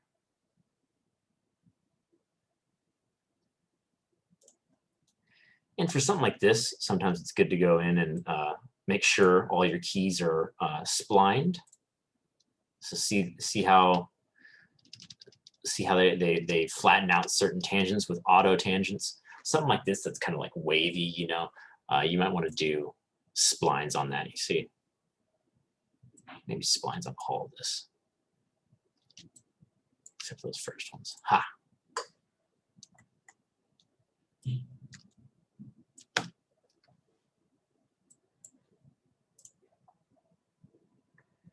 See that? So see how much more natural that looks now, that it's in splines rather than auto tangents. So always keep that in mind. Always keep that in mind. That could be affecting your stuff. Boop. Boop. Right there. But yeah. So I know graph editor stuff is probably not going to sink in immediately like that. But please, I implore you to animate with it open like this, so you can at least start to get familiar with it and kind of understand. Just remember, it only shows exactly what you have selected, same as the timeline. So if you select all of your character, boom, you're gonna have every control in there, and you have all your squiggly graphs in here that show exactly what your animation is. So yeah. Please, let's mess around with this. When we get back from dinner, I'll probably give you guys another hour to mess around with squirrely stuff, and you guys can I don't know, have me check stuff out, send stuff to me, all that good stuff. Can you show me how to drag select the keys on the timeline one more time? Oh yeah. So if you need to retime something, what you can do, say I wanted this key, or let's just do like these 3 keys. If you wanted those 3 keys to be further over, what you can do is shift left click drag on the timeline. And then once you do that and highlight all the keys that you want to move, you just drag these 2 middle yellow pointer arrows left or right. And there you go. And it's doing that. Also notice how when I do that, look at my graph editor. Look at this graph. You see, like, so if I drag this, see how it's. Did you just quote a Vine? I know. Memes yes. I was not expecting to hear today. definitely quoting that for sure. That's one of my favorites. But yeah, like look at, so see how in the graph editor, all those keys are shifting over as well. So they're 100% tied together. And in fact, you don't have to move any keys on this timeline. You can just left click drag in the graph editor. Boom, you see that? See how they're updating on the timeline as well. So you can do either way. Either way is gonna let you retime the scene. But remember, whenever you're retiming stuff on your character, watch how if I like, what's a good frame to mess around with here? Yeah, so if I speed this part up and I get him into that pose really fast, now my tail's all screwed up in timing, right? My tail's all messed up in timing. That's because I did that change without having that tail selected. So whenever I'm retiming a scene, I get the entire character selected in there. So now if I retime this, whoop, make that fast. It looks janky because it's just a jankily timed scene now, but like the tail falls with the proper timing, you know.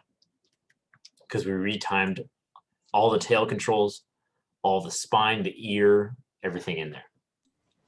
Mike, is there a way to hide some of the graphs so we're not being overwhelmed by all of them, or are you just looking at them all the time? What do you mean? Like, are you retiming the character, or are you just messing around with certain controls? Let's say you're messing with just like a certain control. You're just going to click on that control and then it'll only show up what's happening there. Or say you want to only focus on like the x-axis, right? Yeah. Then yeah. Is there a way to just So hone in on that? to only focus on the x-axis, you have to like look through this little column on the left, and you can just click Translate X, and then you just select multiple like curves in here. You can control left click, so then you have both the Translate X. If I wanted to switch to Translate Y, I would just left click that without holding control. Then I would control left click this one, and then you're just looking at all those individual ones. Okay, thank you. Yeah, no problem. No problem.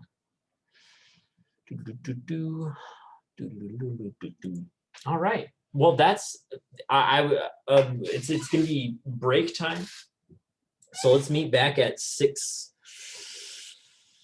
Let's do 6:45. Let's meet back at 6:45, and yeah, we're going to just go into. I'm gonna let you guys play around with Squirrel when we get back more.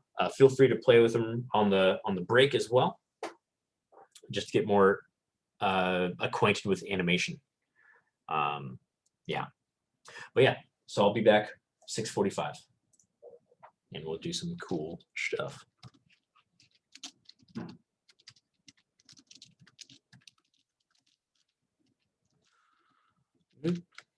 All right, see you guys then.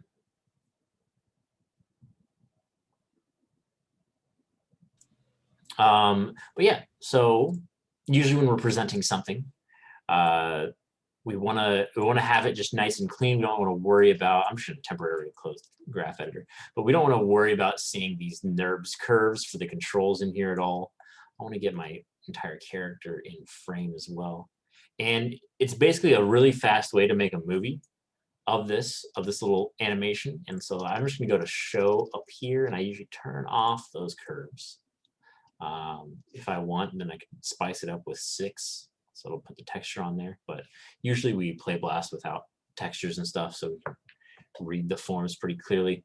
And it's just right click. It's down here in Play Blast. I'll go more into this in future classes, but without, if you don't have the QuickTime codec, the H.264 codec, it's going to spit out a file that's like massive, like gigabytes big. So maybe don't do this for now. I'll show you guys how to get the codec without getting the actual player, because there's some sort of security risk with the player. What we just need is the codec. So you can go to the QuickTime download site and get it yourself without the codec. But again, we're going to go into that later. But to present this, then you just open that Play Blast options. Make sure you're going for 1920 by 1080 size. That way you're doing full HD. You know, it's not 4K, but it's still 1080p, so that's fine. Make sure your scale's at 1. And to get the small file size, you do Format QuickTime H.264 codec in there, or for encoding. And then you just Play Blast, and it's going to scan your timeline.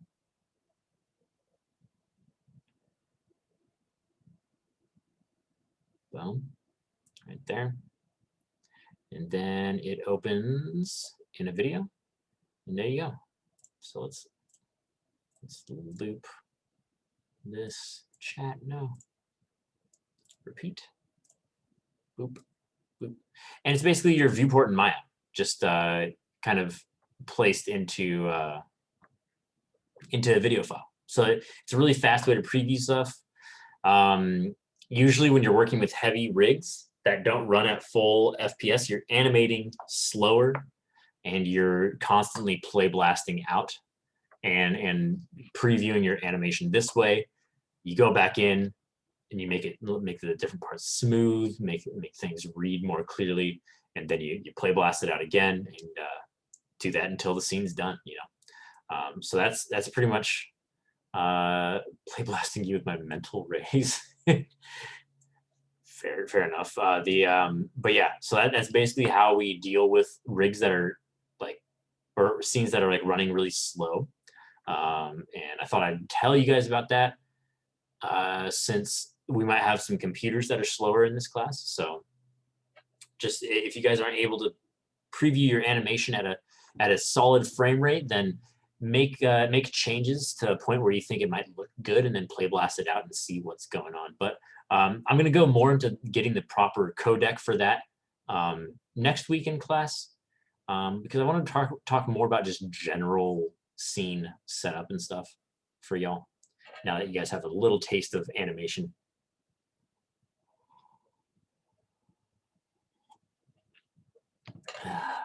Hey, Mike. Yeah, what's up? So I'm trying to fix the tail, and I'm like at the end of doing it, and it's not saving my keystroke, I guess. When you press S? Yeah, It's not moving? I'll press S, and I press it like a couple of times, if not just to be sure, and then I go back and play it, and it doesn't really save it in that position. Okay, so there could be a few things going on. Let me select my curves. Beep boop. So I'm just selecting these regularly. Let me ask you a question. Do you have your channel box open? Yeah. Are any of these channels highlighted? Like, are they like highlighted in like blue like this? No. Interesting, because sometimes if you highlight them like that, it'll only key those ones. Mhm. But if it's not doing that, and you're saying pressing S doesn't do anything. Oh, well, I'll change it, and then the little bar will show up, and then maybe I'm clicking away somewhere that's not supposed to click away, but then I'll just click away and press play, and then it'll kind of fall in the same position. The tail will fall in the same position that I left it at. Even though you set the keys to be in a different ending position? Right. This could be sometimes there's a viewport error, right? So like you'll see your old animation, but then like you'll move a control around, and then it will snap into that like the proper spot. That's just a straight up bug that's been in Maya since like the beginning.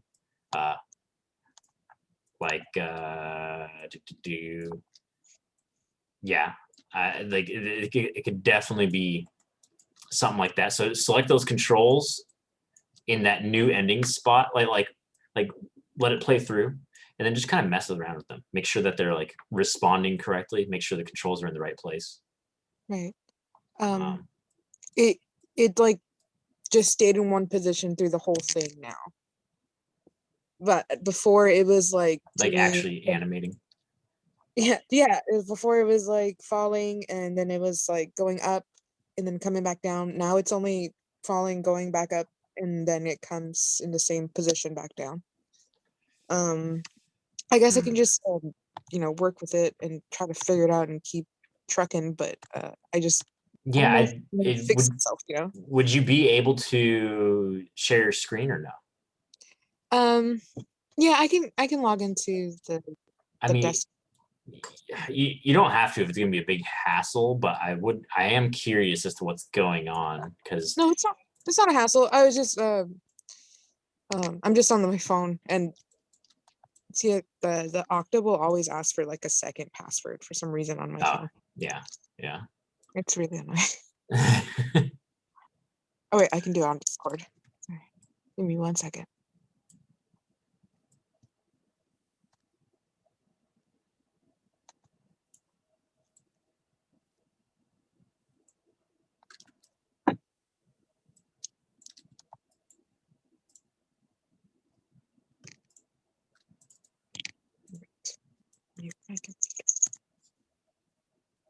And then I can share the screen.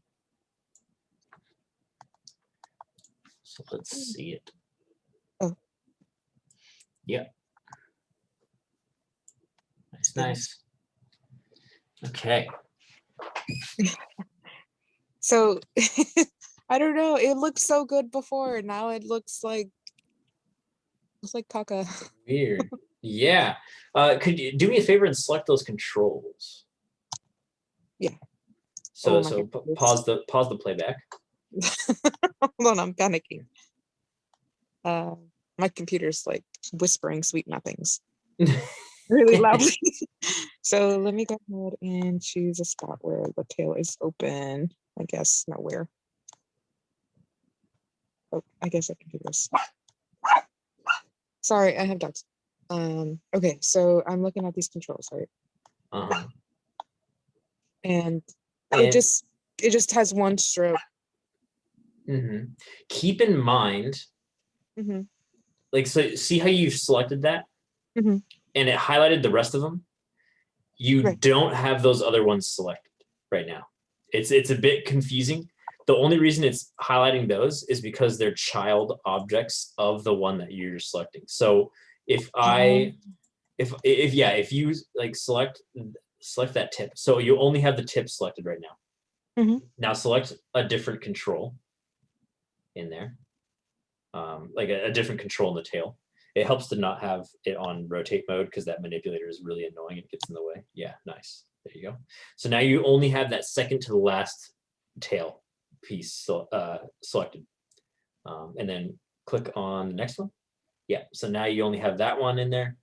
So what you want to do in order to make sure you have like the proper keys on things is to check your channel box to see what you have selected right now. It just says tail 4 control, and then drag select over a few of the tail controls. Just a few of them. Yeah. And you got like pieces of the head in there too. Yeah, there you go. Perfect. And yeah, so now you see that little dot dot dot. That tells you that you have multiple selected.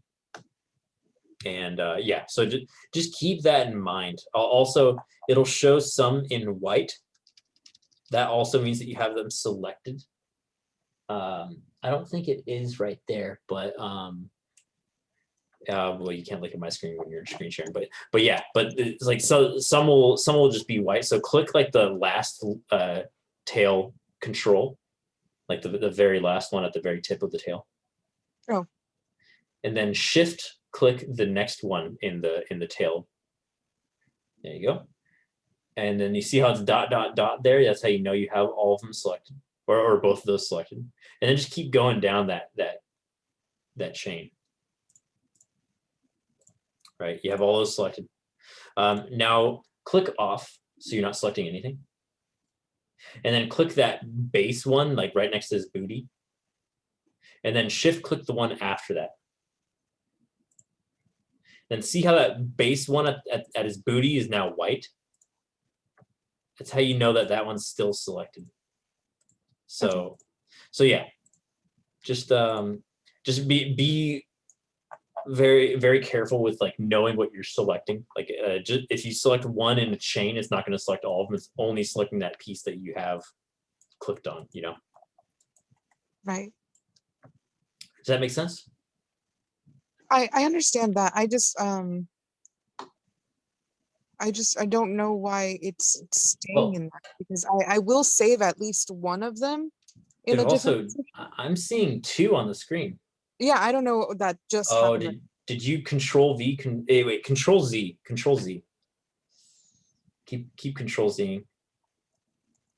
Oh no, you might have copied and pasted the rig. Keep going. Keep undoing. I don't see any doubles anymore. Move one of those controls though. Like rotate this. Yeah. Move it. Okay. All right. Dear God, that was scary. That was like a. Yeah, I saw it too. Yeah. That was terrifying. That's what I was talking about if you accidentally do Control C, Control V, or Command C, Command V, like it's going to paste the whole rig in there. But it seems fine. I don't know what that was. That was a little bit spooky though. But yeah. So what were you saying? So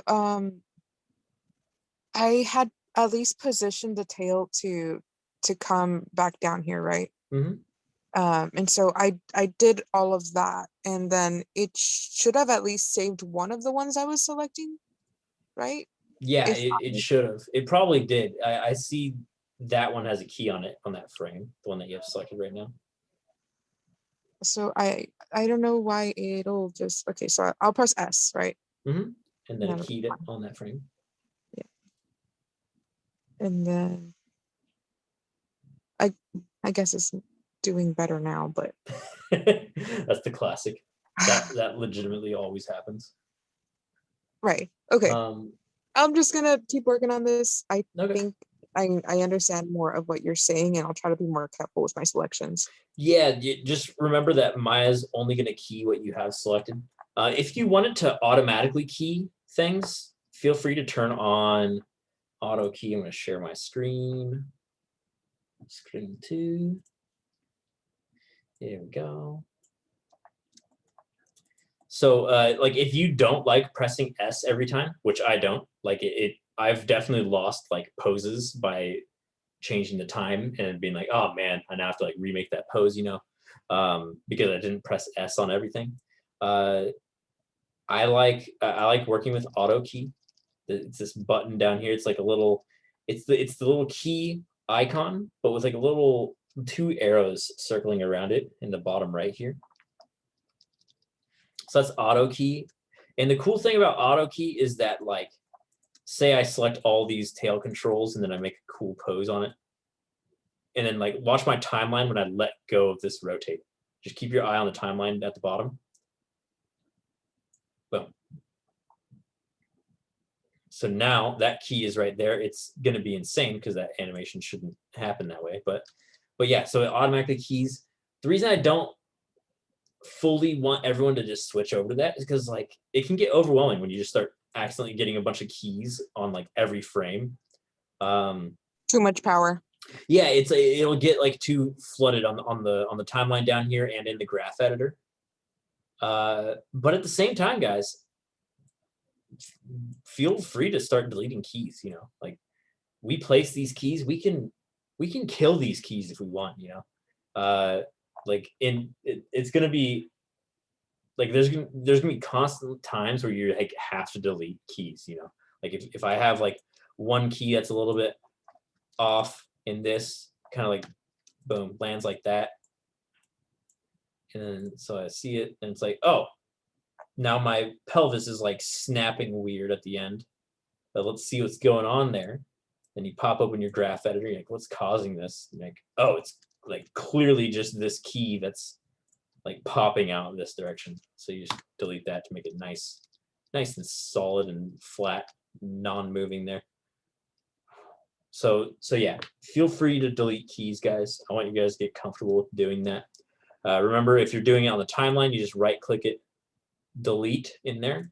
If you're doing it in the graph editor, you just left-click, drag over it, and then press the delete key. Boom. Don't press the delete key when your mouse cursor is like outside of this box, because that will try to delete the control on the rig, and that will break your rig. So don't do that.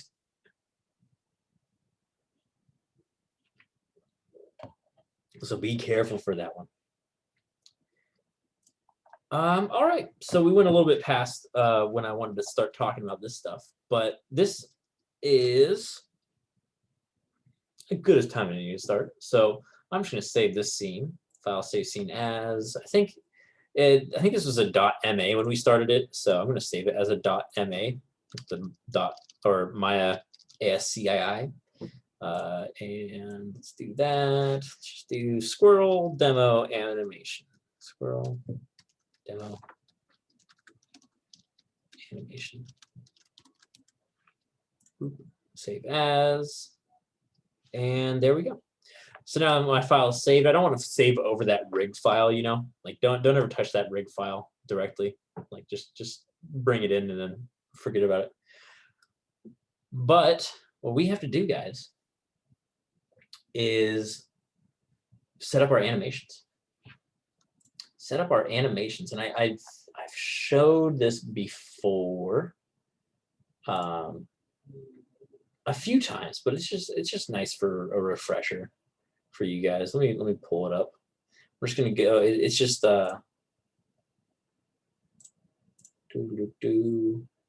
It's just last classes, reels. I know I've showed it before. Beep.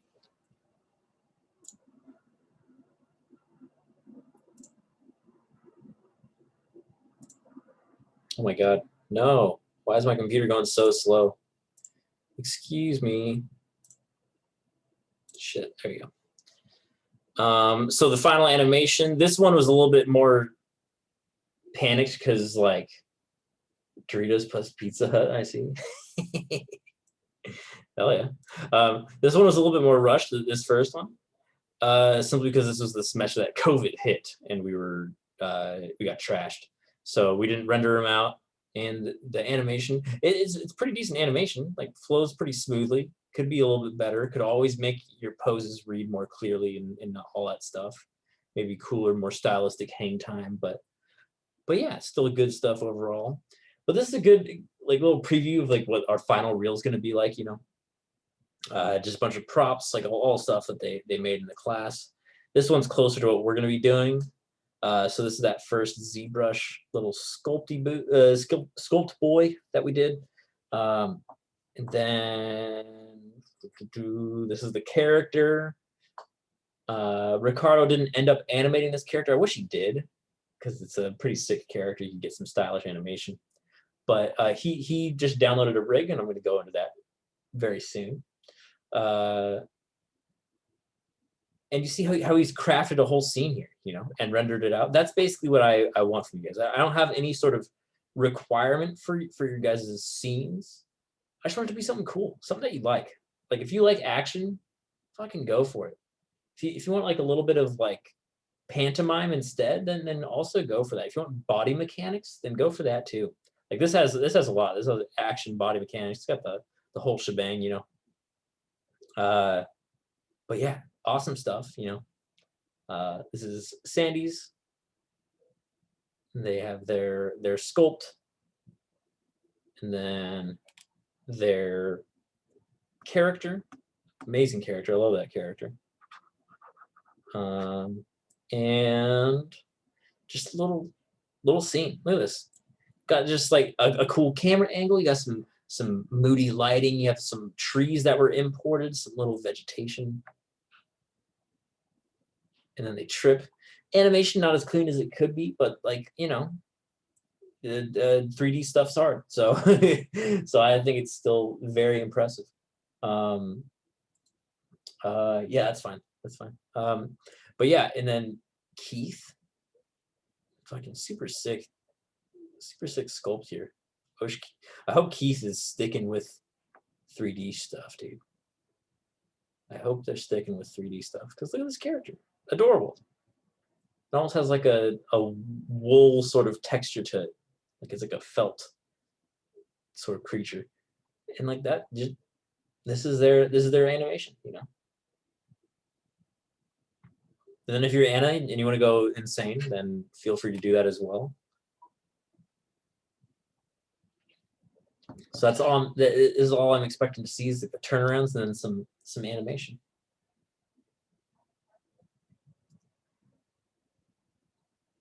And I'm not sharing sound, but there's a bumping soundtrack to this. But yeah, look at this. Look at that. So sick. How did they do the camera stuff? We're going to be talking about that. We're going to be talking about that very, very shortly, actually. That's because I'm going to talk about bringing in a rig and then animating a camera or bringing a camera in as well. So yeah, so we'll talk about that.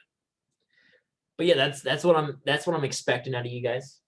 Again, you don't have to use your character, but like it's sick when you guys do use your character. So anyone that's rigged their character, like feel free. More importantly, how they do the moves. Hell yeah. They freaking animated that, dude. That's how they did it.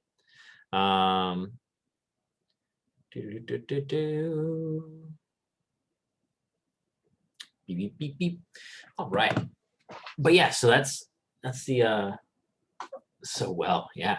I mean, honestly, just studying reference will get you so far. Will get you so far on that. And I'm gonna be preaching that y'all should be filming your own reference because I think it builds skills as an actor and as an animator. Like it's a double threat, dude. It's a double threat. Like I have hours upon hours of me just doing stuff in my room as reference, like to this day. Like even when you're in the studio, you'll be like, hey, my friend, can you animate, can you help me film some reference for this scene that I'm doing? Like if you want to like really see how something is like, how something looks on like a human body, you need to see like all that stuff. And it can be as simple as like this character's getting up from like a weird position, or like this character's like lifting up an awkward object, you know. What's the coolest reference you ever filmed? I don't know if any of it counts as cool, because as you're doing it, every other person that's not an animator in the studio is just looking at you like, what? What's wrong with these animators? But the coolest, well, I don't know if it counts as reference, because like I got to be in a mocap suit for some stuff, and so that was a lot of fun, doing like some cool like jump arounds and then using that and like stitching it together to like make it look like the character was actually doing that stuff. That was probably the funnest. And that's like almost like too good of reference, because it actually just translates into 3D in the motion capture. You know, you're like, it's kind of cheating, but you know. But yeah, it's usually just for like small tidbits. Like I had a character that was like pulling another character up, and then they're jumping off like a cliff. So that was like a fun part that I got to like have my friends and I shoot reference for. So it was like the three of us kind of just messing around on the floor. That'd probably be the coolest. Oh my god, I still have Unity open? Jesus. One second, I'm gonna close this so my computer doesn't die.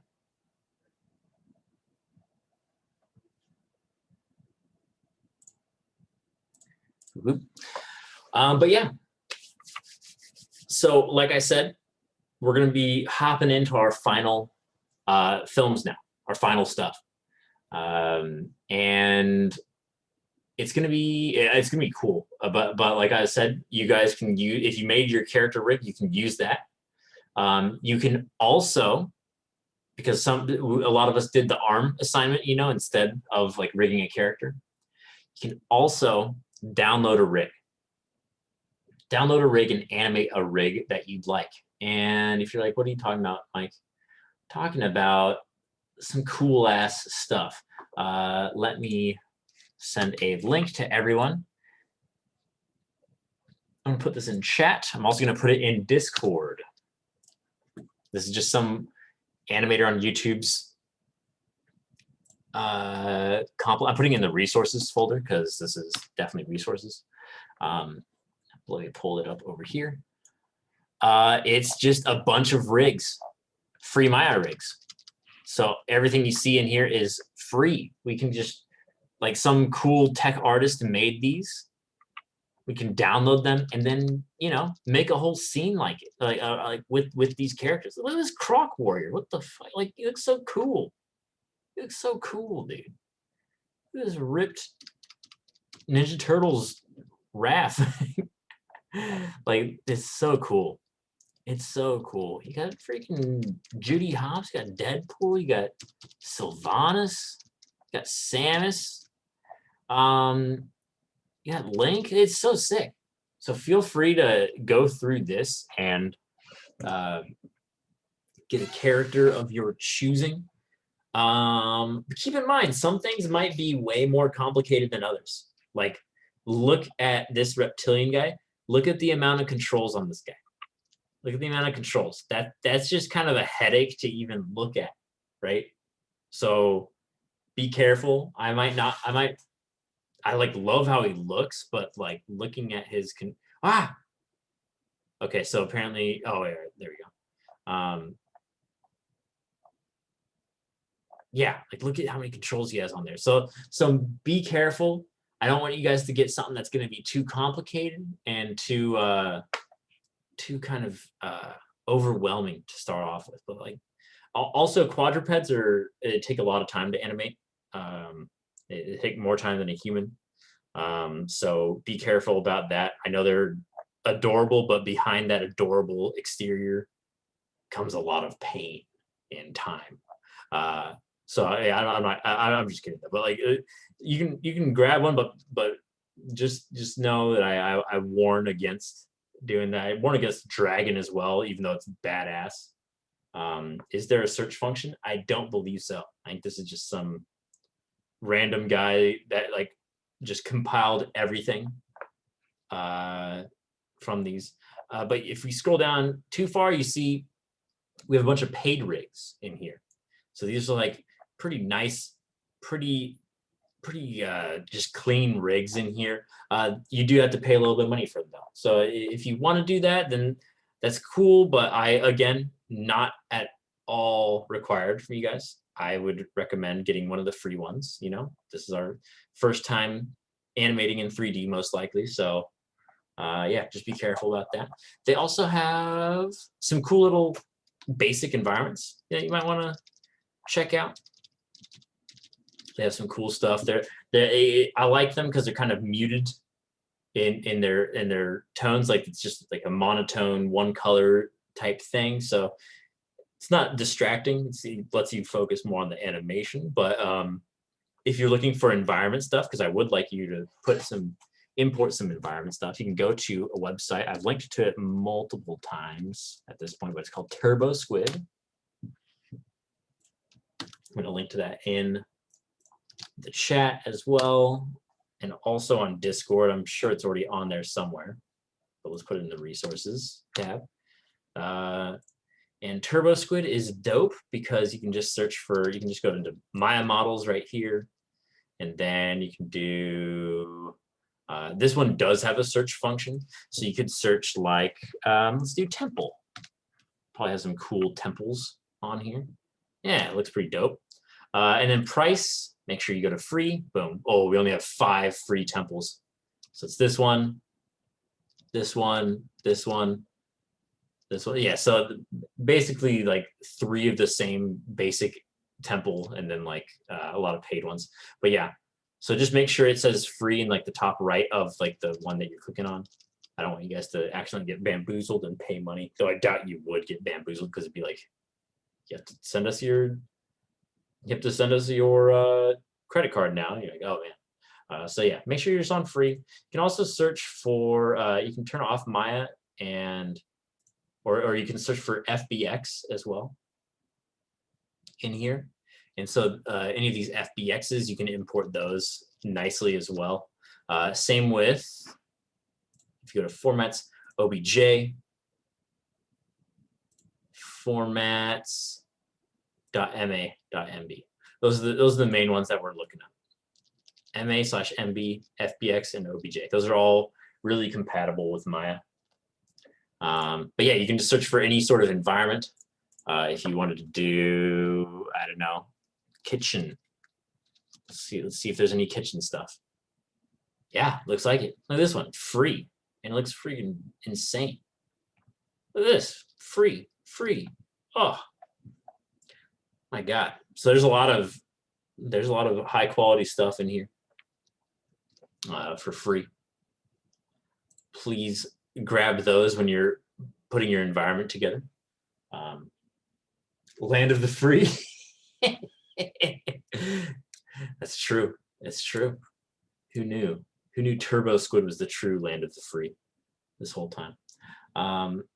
So yeah, make sure that like you get something that's kind of, it's not going to clash with the character, you know.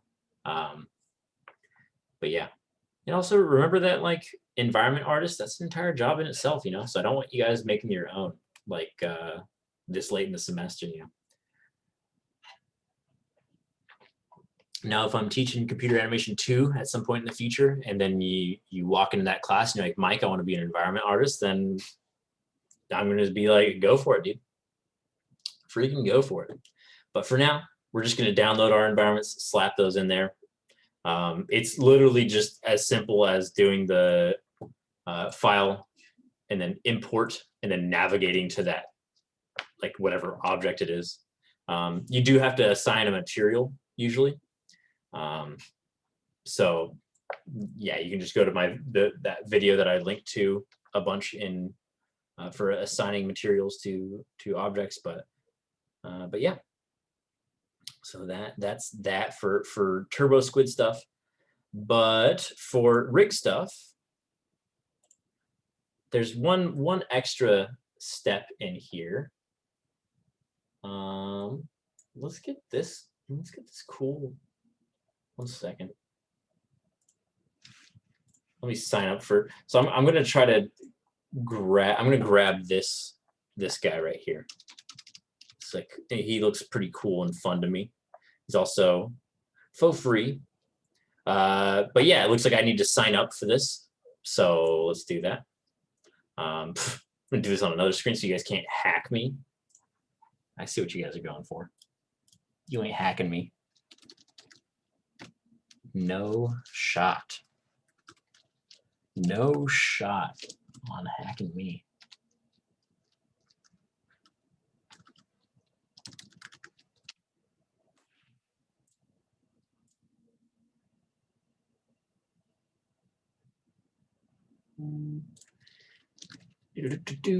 Sorry, they sent a confirmation email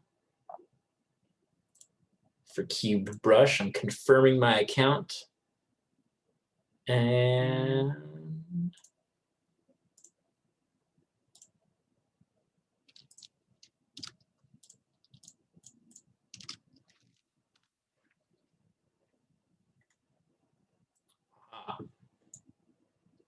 so I got a spiffy new Cube Brush account. Get it now. Basic license. Get it now for free. Hell yeah. Sounds dope. Sounds dope. I'm just gonna download PKR. What is that? I'm just gonna download the RAR. There we go.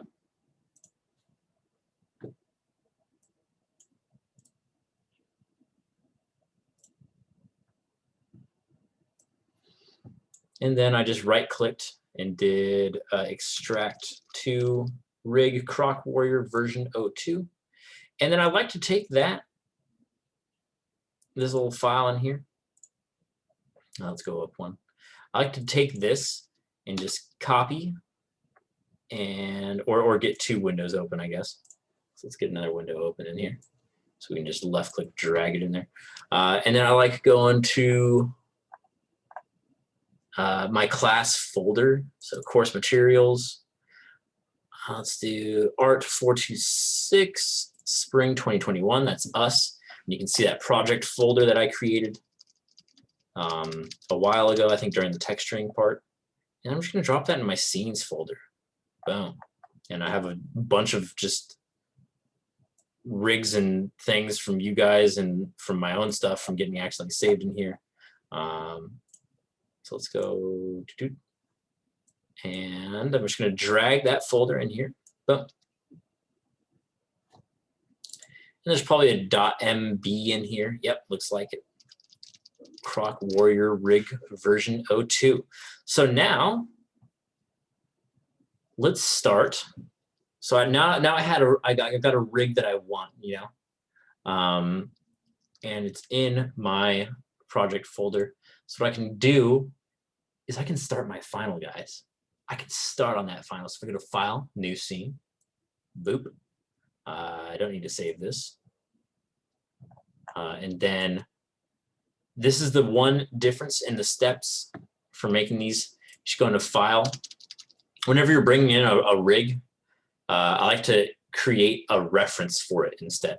So if you go to File, Create Reference, and then we navigate to that folder, Rig Croc Warrior. And we just bring that in here. Let's see. There we go. There's a boy. There he What does is. it mean to like create a reference? So creating a reference is basically like this character doesn't exist in the scene. It's just basically when you open Maya, it's looking at, let me open my reference editor. It's looking at this file and then it imports it into Maya.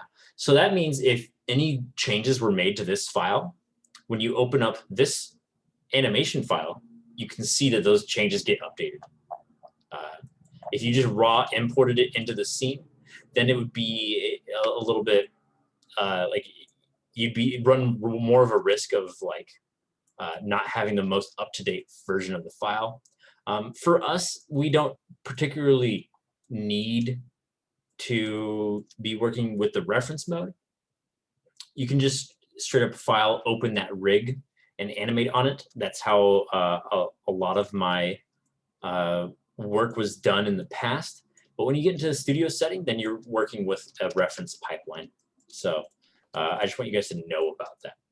That's pretty much the only difference. So it's kind of like being able to just have like your actual animation in a different file and like the setting in a different one. Exactly. Yeah, you have the rig in one file and then your animation in another. So like if you didn't do that, and then like you're animating on directly on top of this rig, and then a tech artist makes changes to the rig, like he adds like an extra control for like the strap or something, then you'd have to get the latest version of that. And if you animate it directly on top of that old rig, then you can't really transfer that to the new rig very easily. There would be probably some tools made in-house to do that, but yeah, no, like you can just bypass that by working with a sort of the reference pipeline. So you do the reference editor and stuff. But yeah, interesting.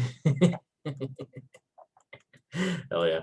But yeah, so I've never seen this rig before. Actually, I mean, I've seen it on Twitter, but I've never like used it before. So who knows how quality it's going to be. But yeah, it looks like we got a nice pelvis control in here. Very nice. Looks like we got some IK legs. Do we have a IK switch? Looks like we do. Looks like we do. Maybe not. Maybe not. Maybe not. Let's see. Because that would be interesting. Switch FK IK. Foot attributes. Yeah, so the looks, it appears as though the arms have an IK FK switch, but the legs don't. Control extra off. Okay.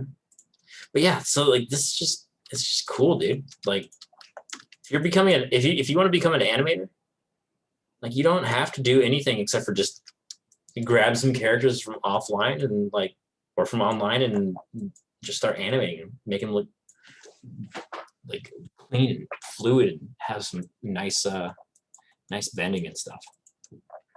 But yeah, so that's the first step. Then we'd import our environment, right? So like this is just more of the scene setup. At this point, we don't need the graph editor. We don't need the reference editor open. And then you just start importing that environment, right? I'm just going to make some cubes because I don't want to go searching through that and have you guys watch me download a bunch of environmental stuff. So I'm just going to make this real quick.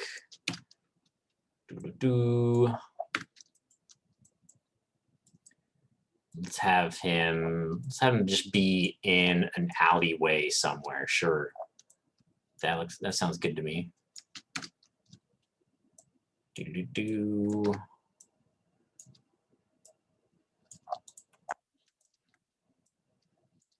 you just import whatever environment you downloaded from Turbo Squid.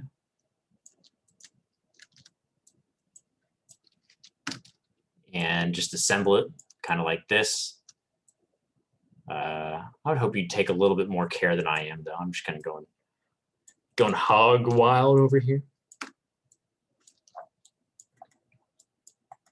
So yeah, this is my alleyway. It's a pretty cool, luxurious alleyway. Not many like it.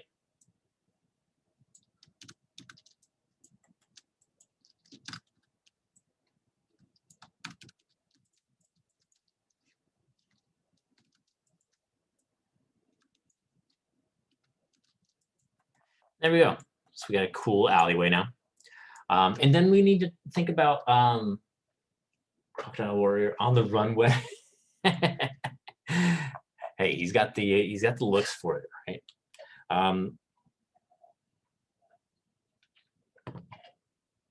So we have our rig, we have our environment. Last step is setting up our camera, right? So obviously you guys are going into this, you guys probably have an idea at this point of like what you want to animate. So that's like, you'll obviously go in a different direction than I'm going. I'm just kind of freeballing it, doing whatever. But the setup is all the same. So we have our rig, the environment, and then we just go to create. And I like to do cameras, camera and aim. Camera and aim. Boom. So I do that. And it pops in this little camera right here. And let's focus on that. There we go. And this camera is different from the default camera in that, like, it has this little spot right there. You see this one right here. And then watch the camera as I move this. You see that?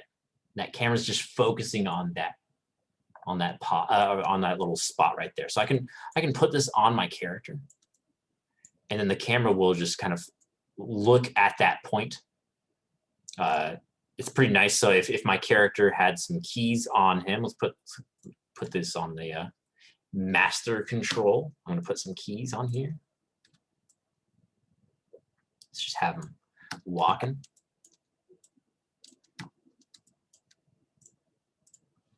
You'll see my camera isn't following him. And let's also see how we can look through this camera. The best way to do that is to press space, and you'll go to your multi-camera view. There should be a toolbar on the side here. Where is that? Let's see. Windows, UI elements, toolbox. There you go. There should be some, like this is basically the same thing. These little buttons over here. I like pressing space though, just because it's super fast. And what you can do is press space, and then you'll get this like quad view. And you'll take one of the panels that you don't care about. Like this one's not showing me anything worthwhile. So if I go to the panels, oops, panels right here, perspective, then I do camera 1, boom. You can see that's my animation. That's my shot. That's my shot right there. Hell yeah. And then one last thing to see exactly what's going to render out, like what the final frame is going to look like.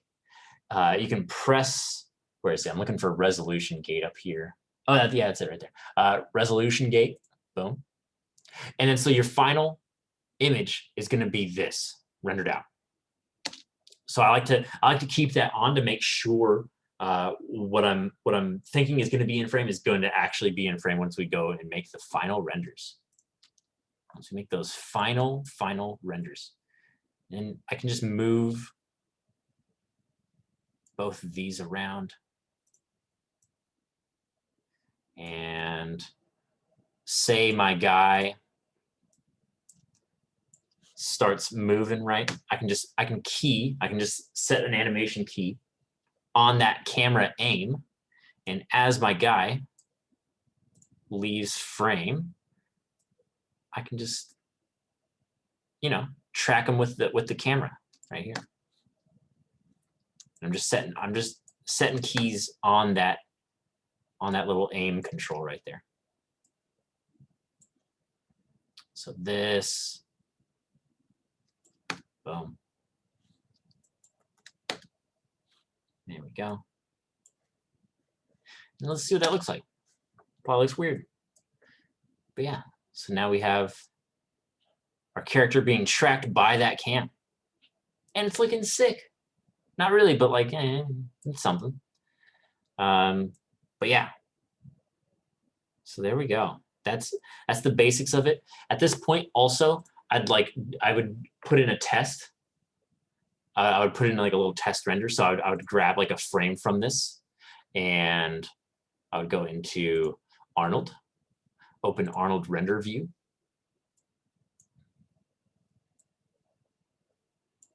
And Arnold, let's add sure, let's just do a physical sky, I guess, on this bad boy. Let's just press play. There we go. Oh, aha. Okay, this is good. This is good. So see how like my character isn't rendering out? That's because of the material on it, right? It's because of the material. So this person probably made this this character for like mental ray or something. What we can instead do is select all the mesh. We're just going to do select objects on that layer. Whoops. And then I'm going to hold right click. And then let's actually check if that is a weird material or not. Let's go to material attributes. Aha. Doesn't exist. Okay. Doesn't exist. Ah, it's a blend. Okay. So they're using a basic shader here. So we can just use the same thing. If we go to color, we can just find where it hooked up this texture. Croc Warrior textures body texture.tga. Let's go find that. There we go. And then I'm looking for scenes, rig, textures, body texture. Ha. Boom. Let's press 6. And you can see all the cool freaking texture on them. Hell yeah. That is pimp nasty. All right, so let's press play on this. Might not work again. Ah, okay. So a few things could be going on here. Let's make sure it's not like the most ridiculous one. Opaque, nice. Visibility, primary visibility. It is, I think. Yeah, okay, so they just had visibility turned off in there. Let's also turn on cast shadows. That's just in the Arnold attribute editor in here. Might have to go through each of these pieces that's missing and do the same thing. See this? Boom, bang. And also, I don't like this like shininess that's going on. I might just make this I might just go into the material attributes and let's turn off reflectivity. There we go. So now it's just closer to what we're seeing in the viewport. And there he is. He's just vibing. He's just vibing, dude. He's having a good time in this alleyway. It's very nice. It's his favorite alleyway, dude. He's very happy. What is this? Huh. What is this? Toonhead? What? Weird. Ooh, okay.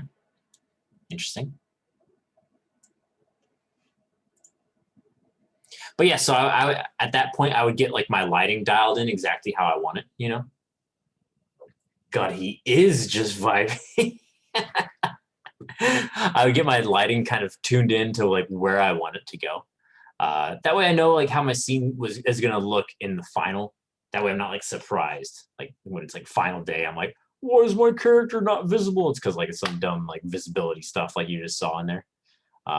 So yeah, feel free to do that. I might make this attribute editor. This one should not have visibility. There we go. Yeah. Very cool. Very cool. So that's the basic setup for the scene. Looks like I have some smaller ones too in here. What the hell is this? Oh, it's a little face rig for him. Oh, that's cool. That's cool.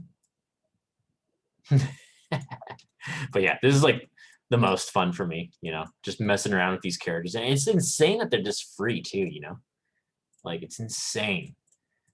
But like you can do like really cool stuff with it. So yeah, set up whatever scene you want. And yeah, just lay into it. Start getting some animation in there. I'm going to talk more about actual character animation next class. Please find some reference or film reference of yourself doing what you want to see in the final. Please film that. Because I'm going to show myself doing reference of something, and then I'll animate it in class. And yeah, I'll just share that process with you. But yeah. Should we also show you the rigs that we decide to animate with, Mike? So you can kind of give us a heads up if it's good or not? That'd be cool. That'd be cool, yeah. It might be hard to tell sometimes just because like there could be like some small thing about it that might be like whack that we don't find out about until later. But you know, that's part of the process.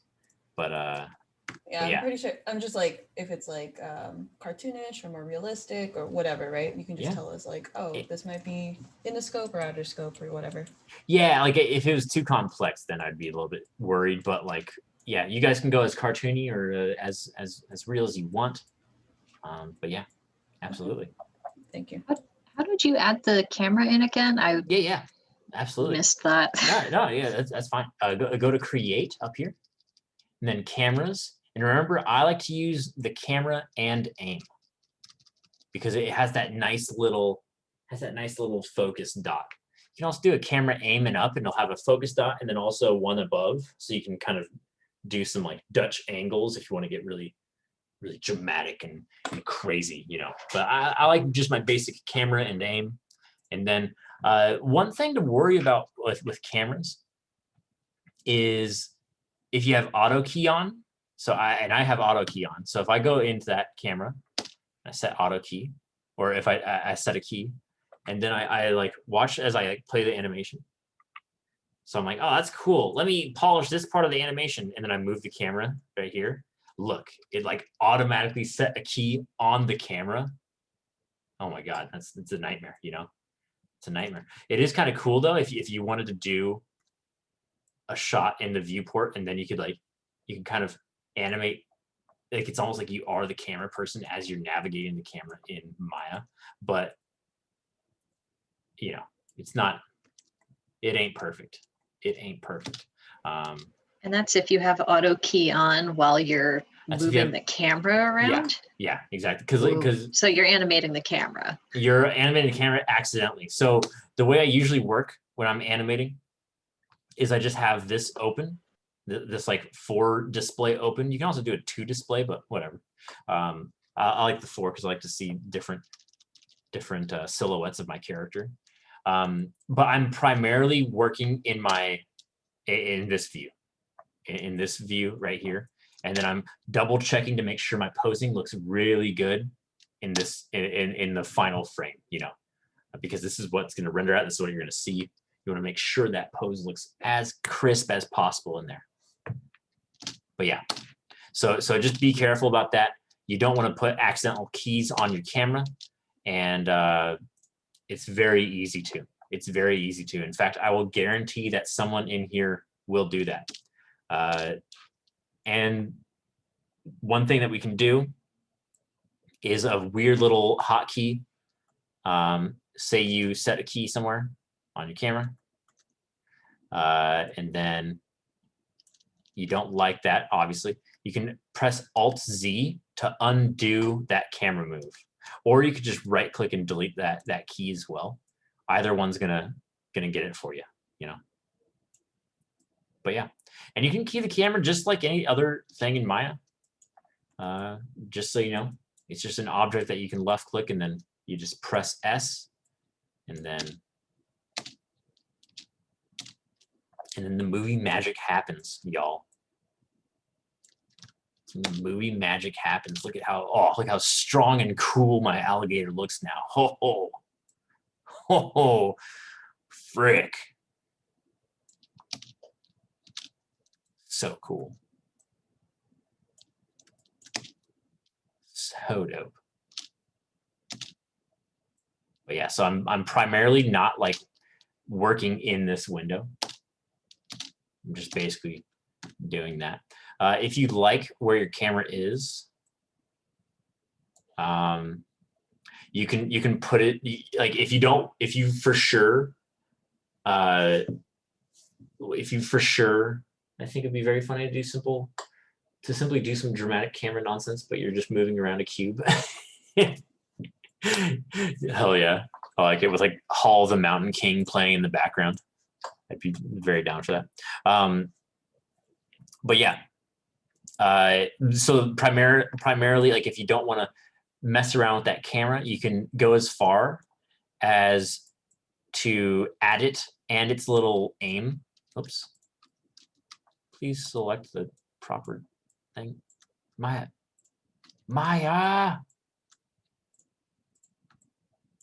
Oh my God. This madness. Is this not actually real? This might not be real. This might be fake. Fraudulent. Ah, dang, I can't find that aim. Let's see if I can find it in my outliner. Boom, bang.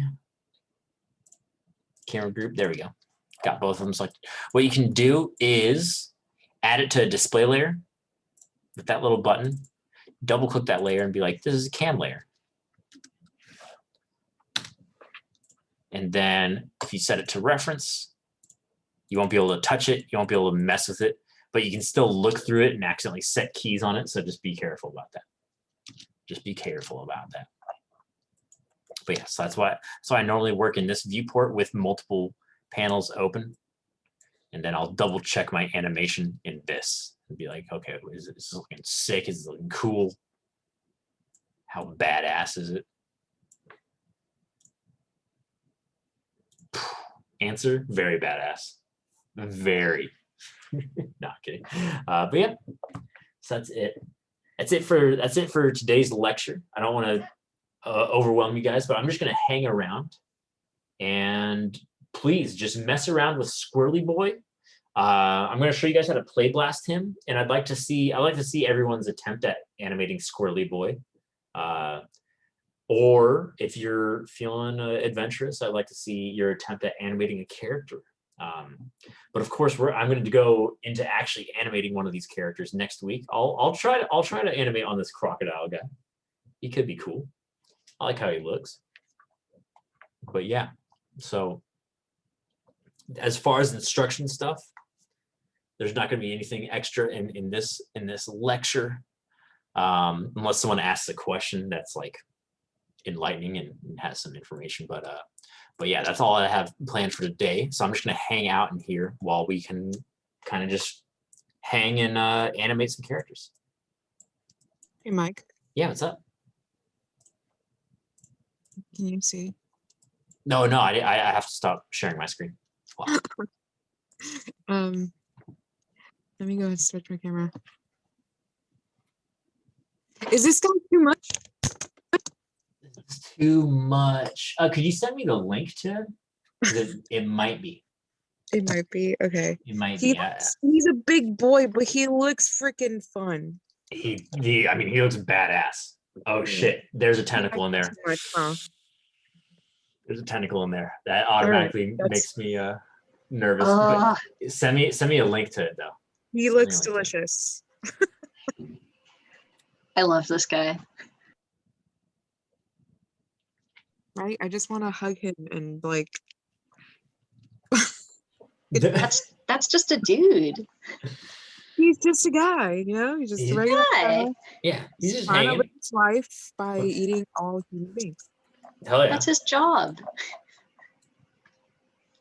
He's just doing his job, guys. It's that simple. But yeah, I do have to say, whenever you can, try not to animate tentacles. Try not to animate them. This Is is like it- life is- advice. Yeah. Oh God. Try not to. Inspirational quote of the day. I was very dumb in college, and wait, let me pull up my college reel so you guys can see. Beep, beep, beep, beep, beep, Mike, Henriette, that's me, reel. Maybe I'm famous enough for it to show up. Oh, there it is. So this was mine exiting college. Yes, this is why I tell you not to animate tentacles. We are not seeing it. Ah! Oh God! Come on. I'm never gonna get it, dude. I'm never gonna get it down. But yeah, this is what I graduated with, and this is why I also tell you not to animate tentacles.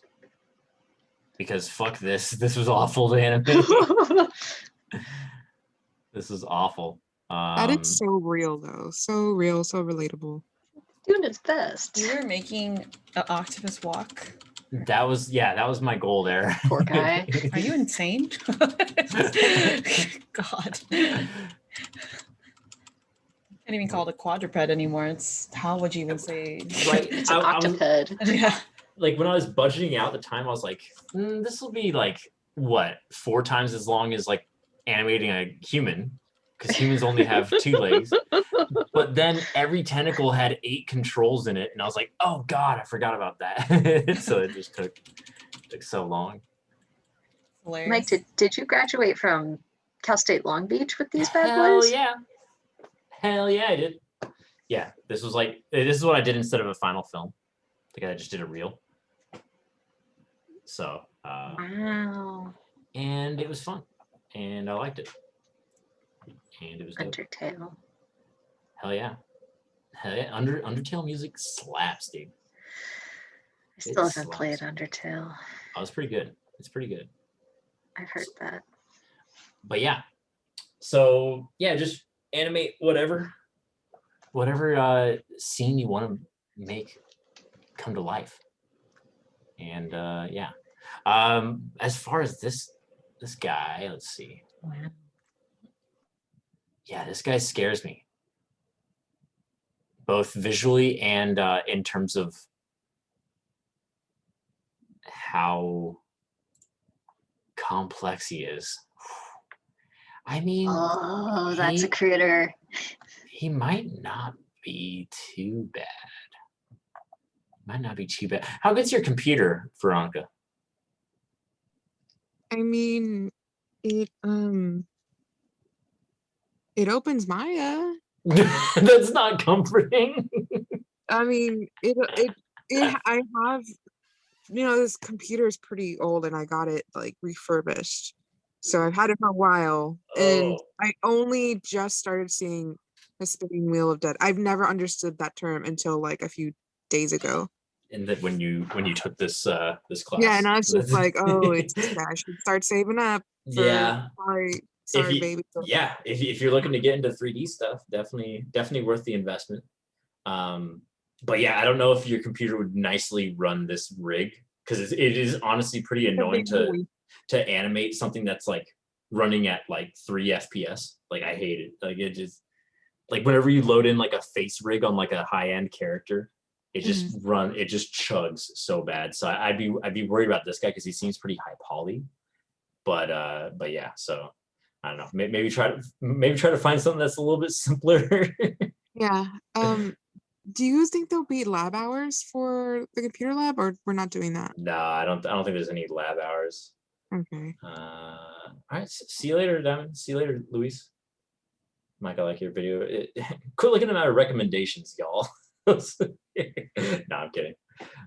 Impeccable taste. Oh, hell yeah. Hell yeah. What do I have in here? So, quick question. By next week, do you want us to have like, I guess, a few frames in for our characters, or like, I guess, I would like, yeah, puzzles? I'd like you guys to get started on, yeah, like blocking out your scene. Obviously, like the computer animation, like the animation aspect of it, like we still have like some stuff to talk about, but yeah, you can feel free to start like framing, get a camera in there, get like the environment and yeah, having that kind of stuff represented. Okay. But yeah, absolutely. I have a question. Can I share my screen? Yeah. Let me stop mine.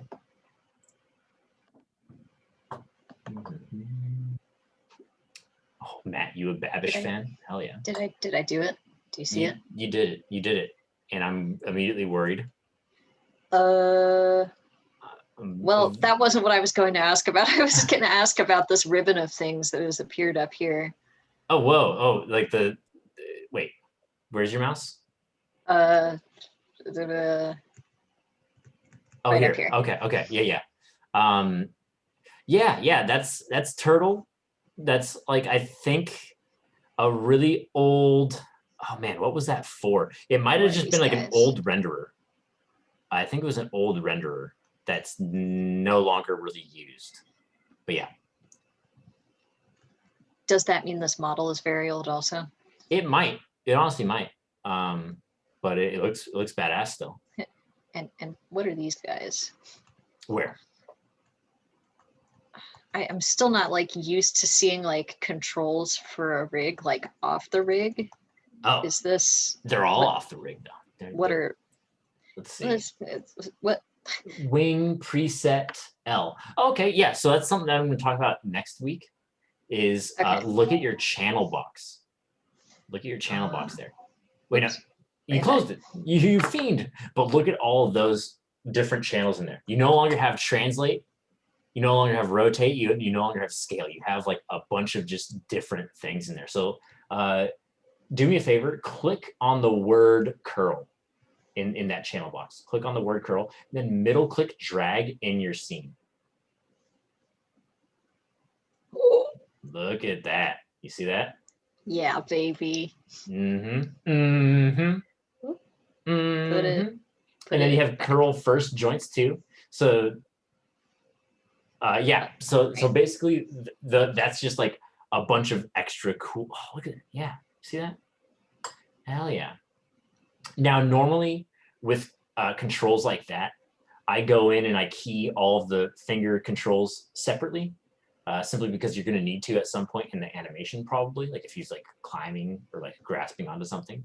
And it's always kind of annoying to have a channel like that counter animating what your control's controlling. So then you're like, man, where's this movement coming from? It's like, oh, it's from this other control on the rig that's like doing it, which it can be pretty cool, but yeah, it can also be a pain sometimes. So. But yeah, so those are just extra like bonus cool controls that are put in there by whoever rigged it up. Fun.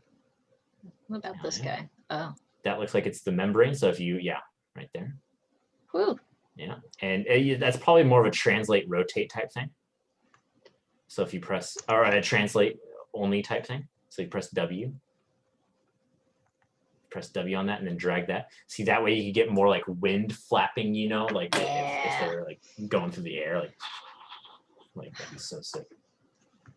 Thinking about how cool this is and how many little things you got to click and move around in order to do it. Mm-hmm. Mm-hmm.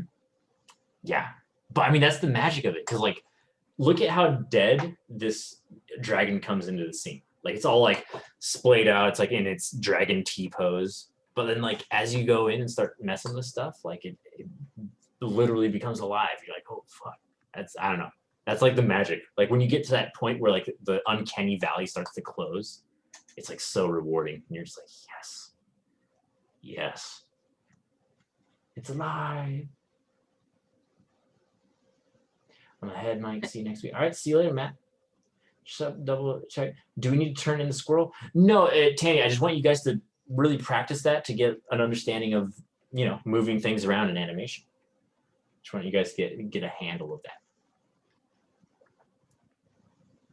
But yeah, more so, I'd like you guys to start on your final scene instead. You know, I'd like you guys to start on that because yeah, I want you guys to have as much time as you can animating it and making it look nice. Now I know that we're at like the end of the semester, so it's like you might not get the best animation out of it, but like, you know, I want you to give it your best shot. You know, that's why I give like 4 weeks for that sort of process.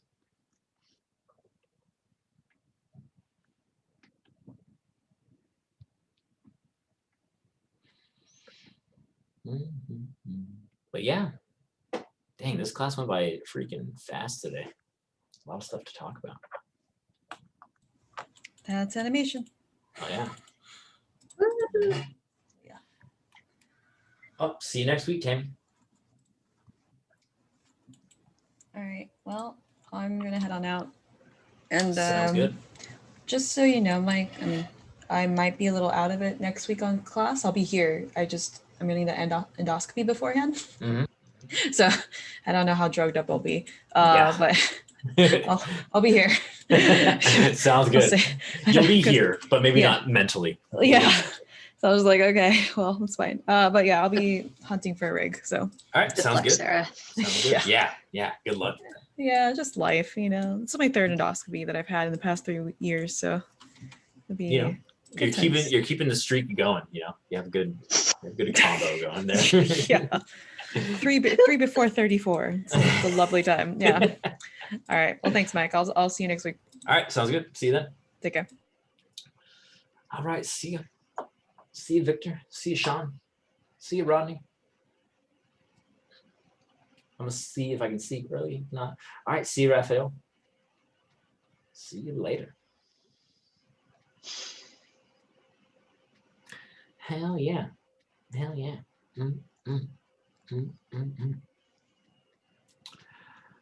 Well, are y'all sticking around or y'all heading out as well? I'm down to stick around for a few more minutes if you guys have any questions for me or anything. I am once Yeah, again.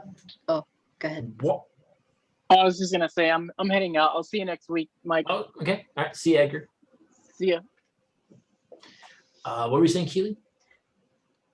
I am once again opening Half-Life Alyx assets in my end, going, well, this is this isn't rigged, and I'm not rigging it. So, Right. Yeah. Like anytime you see, I think, I'm not sure, but I think anytime that you see like a game rig that's like a game character that's like rigged, I think someone went in and like put like all the controls on all of those joints, and then also drove the correct like textures and stuff. If you have like wrinkle maps, I think some people have done like a lot of like crazy stuff like that on those characters. So yeah, because the textures did not like they don't come across easily, right? getting the textures on this has just been a massive pain in the butt. It's just like, well, how many different materials are on the character? I'm just like, well, she's shiny. Right. That's all we got. That's what she's gonna be. Yeah. Open summon. There's like multiple on Keely, what's the word? I get materials and textures mixed up. Those are different. They're different, but they're very closely related. Very closely related. But yeah, like if there's like materials, like sometimes in like high-end video games, like I'm suspecting since you're so close to it, like the different body parts might have a different material. Like on God of War, Kratos had like a face material. Yeah, so And does he Alex. Yeah, okay. Yeah. That makes sense. Yeah. So they have like a face material, and then there's sometimes where they go as far as to make like a arm material, other arm material, leg material, other leg material, chest material. That's usually only for like characters that are gonna like the camera's gonna be super close to, you know. Yeah. But yeah, so they can get pretty damn detailed. I brought the like both the set of face like textures and like I am afraid to call them the wrong thing, like elevation maps. Let me Displacement map. probably let me find them. Anyway, I could not figure out how to get them aligned right. I was just like, ooh, these parts of the body texture are not supposed to go over the face. Yeah. So the body might have had a different material on it then. Yeah. Versus the face. But yeah. Hell yeah. I like that you tinker around with that stuff. It's always good. Half-Life. You're a Half-Life Yeah. fiend, aren't you? And I tried getting the like some of like one of the color textures like like exported okay. And like the normals did, and so did the this ambient occlusion. but like just like one of the most important textures like in my Valve's like proprietary format, and like I can't figure out a way to unproprietary it. I'm just like, Oh, no. what is it called? VMAT. VMAT. Whoa, I've never heard of that. Yeah, that is a proprietary sounding thing. Or wait, VMAT. yeah, VMAT. It doesn't have like a VMAT underscore something. You can like, they're decompiled versions that I like ripped from the files. Shit. Okay. There's one with like if you don't decompile them, they're like VMAT something. Yeah. Wait, can you like share your screen? I might be able to tell what sort of texture it is. Sure. Sharing my screen. Thank you for sticking around. Yeah, no problem. Also, my license for Substance expired a couple of days ago. No. Understandable. But yeah, what is the? I changed them to be like, I just opened them in Notepad just because I was like, well, maybe this will help. Yeah, no, you're very resourceful. Yeah, I would do the same thing. But I don't know what any of this means. So let's see. I mean, it has ambient occlusion, color, normal. See, what's interesting is so which texture are you not sure what it is? These two or these three. Those three. Like this says it's color, but it only has like a couple things on it. Yeah. Which is a head scratcher for me. Do they have any glowy bits on them? Because there's also emissive things that glow a certain color. I don't know what I'm looking at here, so I can't tell. These shouldn't be glowy things. I want to say these are like belt objects or something. Oh, weird. That could be. So sometimes in game, they wait. Oh, do they have? Does Alex have a belt that you can equip? That's like an add-on type thing. No. Oh, weird. Because sometimes they'll take like two images and overlay them like that, and then to save on not having to do another material for it, because it's going to cover if it's something that like covers up that specific region of clothing. Let's see. Also, it looks like your normals for the head and body are coming in with a different color space almost. Because you see how the headband normal is like so light versus how the head normal and the body normal are. What does it mean? That could mean so like in Unity, I don't have Unity open anymore. Damn it. Like when you import a normal map, you have to tell it to be a normal map. Otherwise, it's going to import it with a regular color space, like an sRGB color space. But if you tell it to be a normal map, then I think it imports it with just a raw color space. I think I did that when I was working in Substance like last week. Like it gives you like, I put these, like it lets you, I imported this as like color. I was like, well, I didn't know that this was ambient occlusion at the time. I was just like, well, I will just guess and hope for the best. But I mean, you're right. Ambient occlusion right there for sure. You can see I got like, the texture, or not the textures, but like everything but the color is in here. Okay, like this is the same. Yeah. This is what this is supposed to be. There's lines here and stuff. Well, I'm also confused as to why those other ones came in as text, like Notepad documents rather than. I mean, that's just because I changed them to be like VMAT files, like to open them with Notepad. Oh, okay.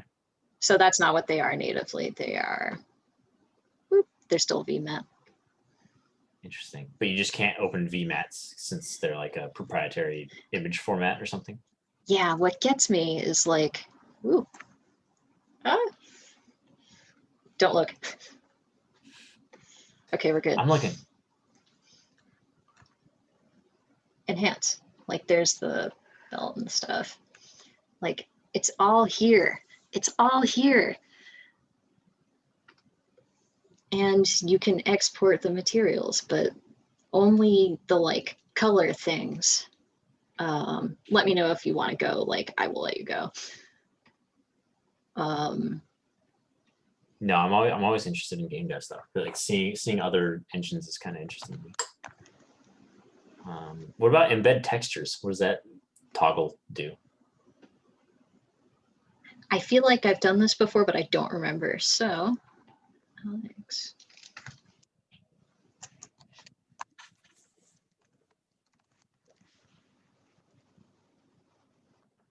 Give them to me.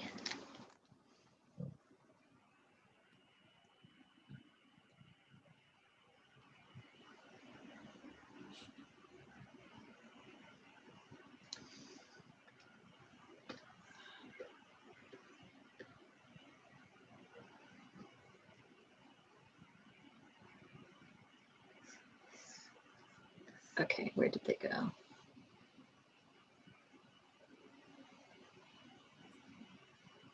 Wait, if it was really as easy as just checking that box, I'll be happy and I'll feel pretty stupid. That that can't have been right. That can't be right. Yeah, probably not. But we might have different connections that we can look at. Might be.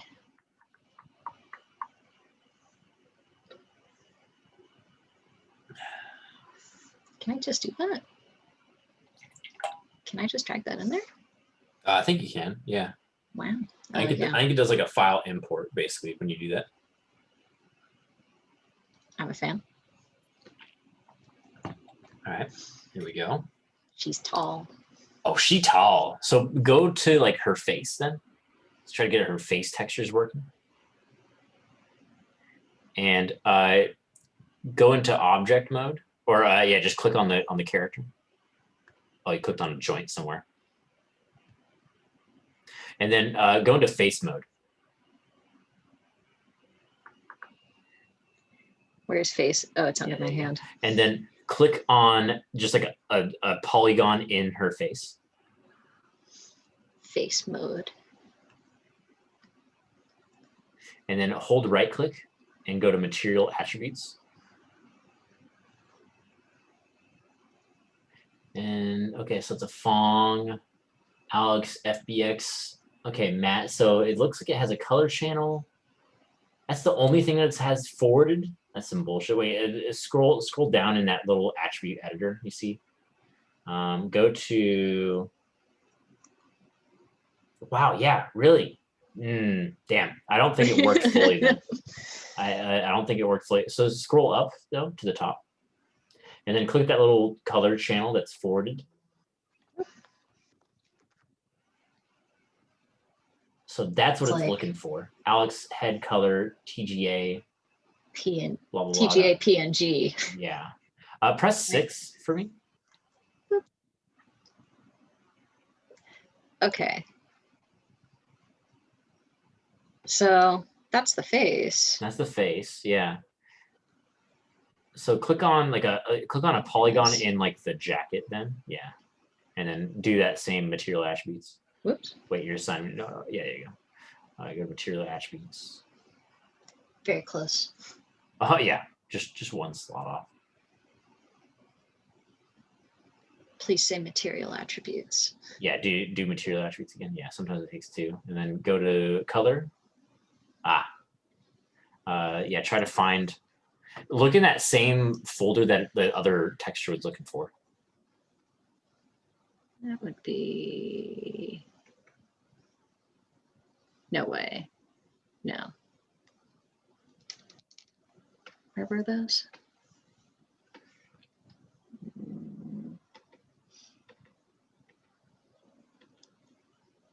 That's not the ones that exported with that other thing though. I don't think, right? I want to say that one only exported in FBX. Like Go to think- go to that other program. It might have. Let's see. Scroll down to the bottom. Oh wait, go back to the other material. In Maya. In Maya? Yeah, actually, we can open up something cool. Cancel out of this. And then go to Windows. Windows. Rendering editors. Hypershade.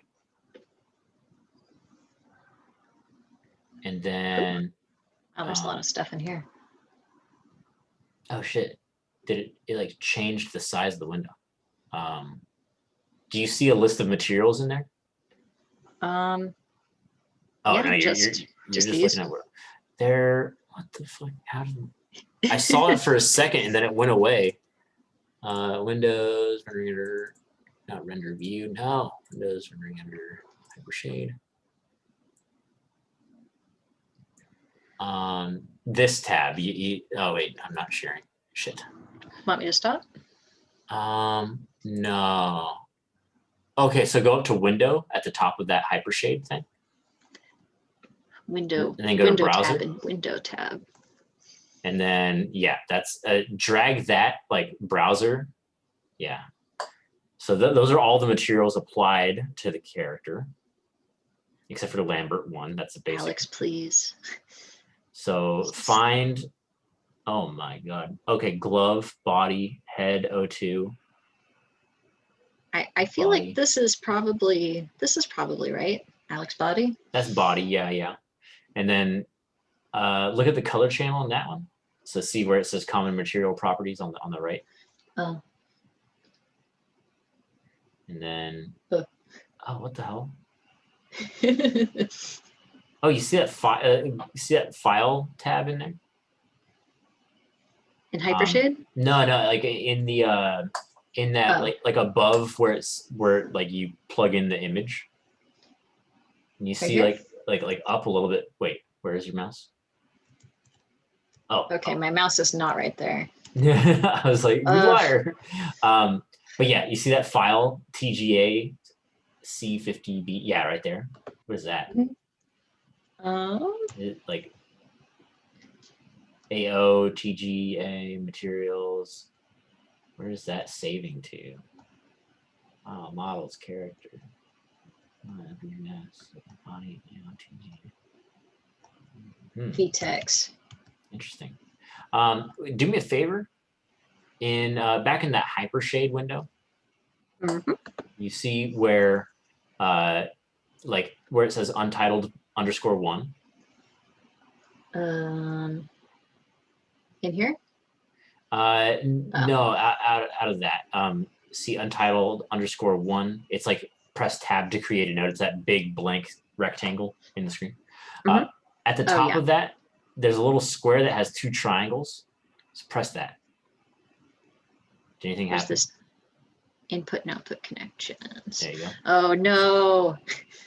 Nodes. So that shows everything that's like going into that shader. Unfortunately, only the color's connected. Only the color.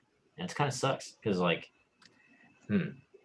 Go back to that browser and try to find that face again. Which browser? Like at Windows browser. Browser. And then you can just dock that by dragging that the top bar of that into like a part of the in like the Does it have to be? Oh, you should be able to do that at least. 1 second. Please. There we go. Yeah, there you I accidentally dock things all the time. go. Now the one time that I'm actually doing it, it's not working.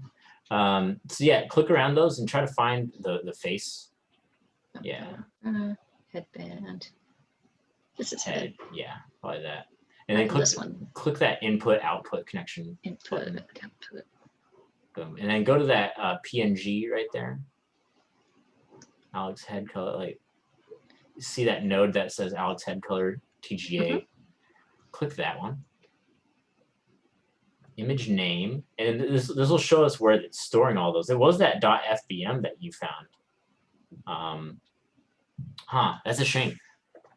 Are you having fun? A little bit, yeah. Cool. Yeah, I like dissecting stuff like this. This is game dev. It's just figuring out why things are wrong. That's like 90% of game dev. But yeah, I don't know. I think maybe there's try some other settings in the export or something, because it looks like it might have only exported the face material, unfortunately. And like there are versions of her like that are out there. Like people have like I found a totally like textured and like kind of roughly rigged like version of her for Blender. So like people have been able to get all of the textures and colors out of there. Yeah. But like I don't know how they did it. Yeah. So wait, go back to that list. Oh. Bring it back. Oh no, sorry. Yeah, it's fine. Frick. Maybe. What is this program, by the way? This is the Half-Life Alyx workshop tools. Oh, really? So these come with the game, and it's like the source SDK too. Damn. Are people making like mods already for it? People are making mods already. That's so sick. Apparently there's they put out like a little wrap up of like, hey, it's been years since we released Half-Life Alyx. Thanks for playing it. Here's some of the mods we think are good. Hell yeah. And like soon I will play them. Dude, you should. That'd be sick. Yeah, I don't know. I'm kind of at a loss because I don't know this exporter or anything, but yeah, it didn't look like it came with, like it would have been in that .fbm that it spit out. And were they not in there? I didn't see them. I only saw like face material, like head materials and stuff in there. I didn't see any body material, unfortunately. And here's the like go to that .fbm folder again. Was that what I was looking at over here? Mm-hmm. And it's that embed textures. Yeah, hand color, head color, teeth color, tongue color, eye color. Like that's. I don't see any. Where's the rest of it? Yeah, I don't know. Just didn't export with it, I guess. It's like I know there's more than that. G-Man teeth color. Oh, G-Man's back. Not surprised. Sorry, I'm covering my screen with my hand. It's not helping. It's not helping. Oh man. But yeah, I'm not sure. I think it's got to be something with that exporter then, because like those files would end up somewhere if it got exported properly. Maybe you have to like, maybe you have to export just the material if that's possible. Like I see the list of materials in there. I know it's like. You see Alyx body. Like try to export the Alyx body material only, if that's possible. Like click, yeah. Like I've poked around in this a little more. Like it only VMAT C. That's the like compiled version. But like it only lets you open it in the material editor, and as far as I know, there's no way to like export a material out of the material editor, which feels like an oversight. But well, I mean, in the material editor, like on their game side, like they don't need to export it out of there anymore because like in game is the final thing, you know. So I understand why it's not. Man, it's weird though. I don't know. There it is. There it is. That's the one right there. That's what. I want to just like take like a screenshot. Yeah, take a just screenshot. To use it. Oh man, preview Alyx_body. Can you click the gear at the top of that like window? Right this there. one is just like a bunch of. Yeah. This is for if you want That's to just- preview it on a different model, which looks really messed up. If you're ever interested in just killing like 5 minutes I don't doubt it. I don't and doubt scaring it. your friends. I've seen some Oh, that's true. yeah, I've seen a good amount of textures wrapped around the wrong characters in my day. But yeah, damn, it sucks. I don't know. I wish I knew, but Just a head scratcher. Like, yeah. please give it to me. Yeah. The- Frick. Well, It's I'm gonna go get some dins. it's right there. Ah, I'm gonna go eat that Yeah. dinner. do it. You deserve it. Sounds good. Yeah, you do too. Frick. Let's get some dins. Thanks for looking. Yeah, no problem. No problem. All right. See you. Adios. Enjoy dinner. Hell yeah. How do I turn this thing off?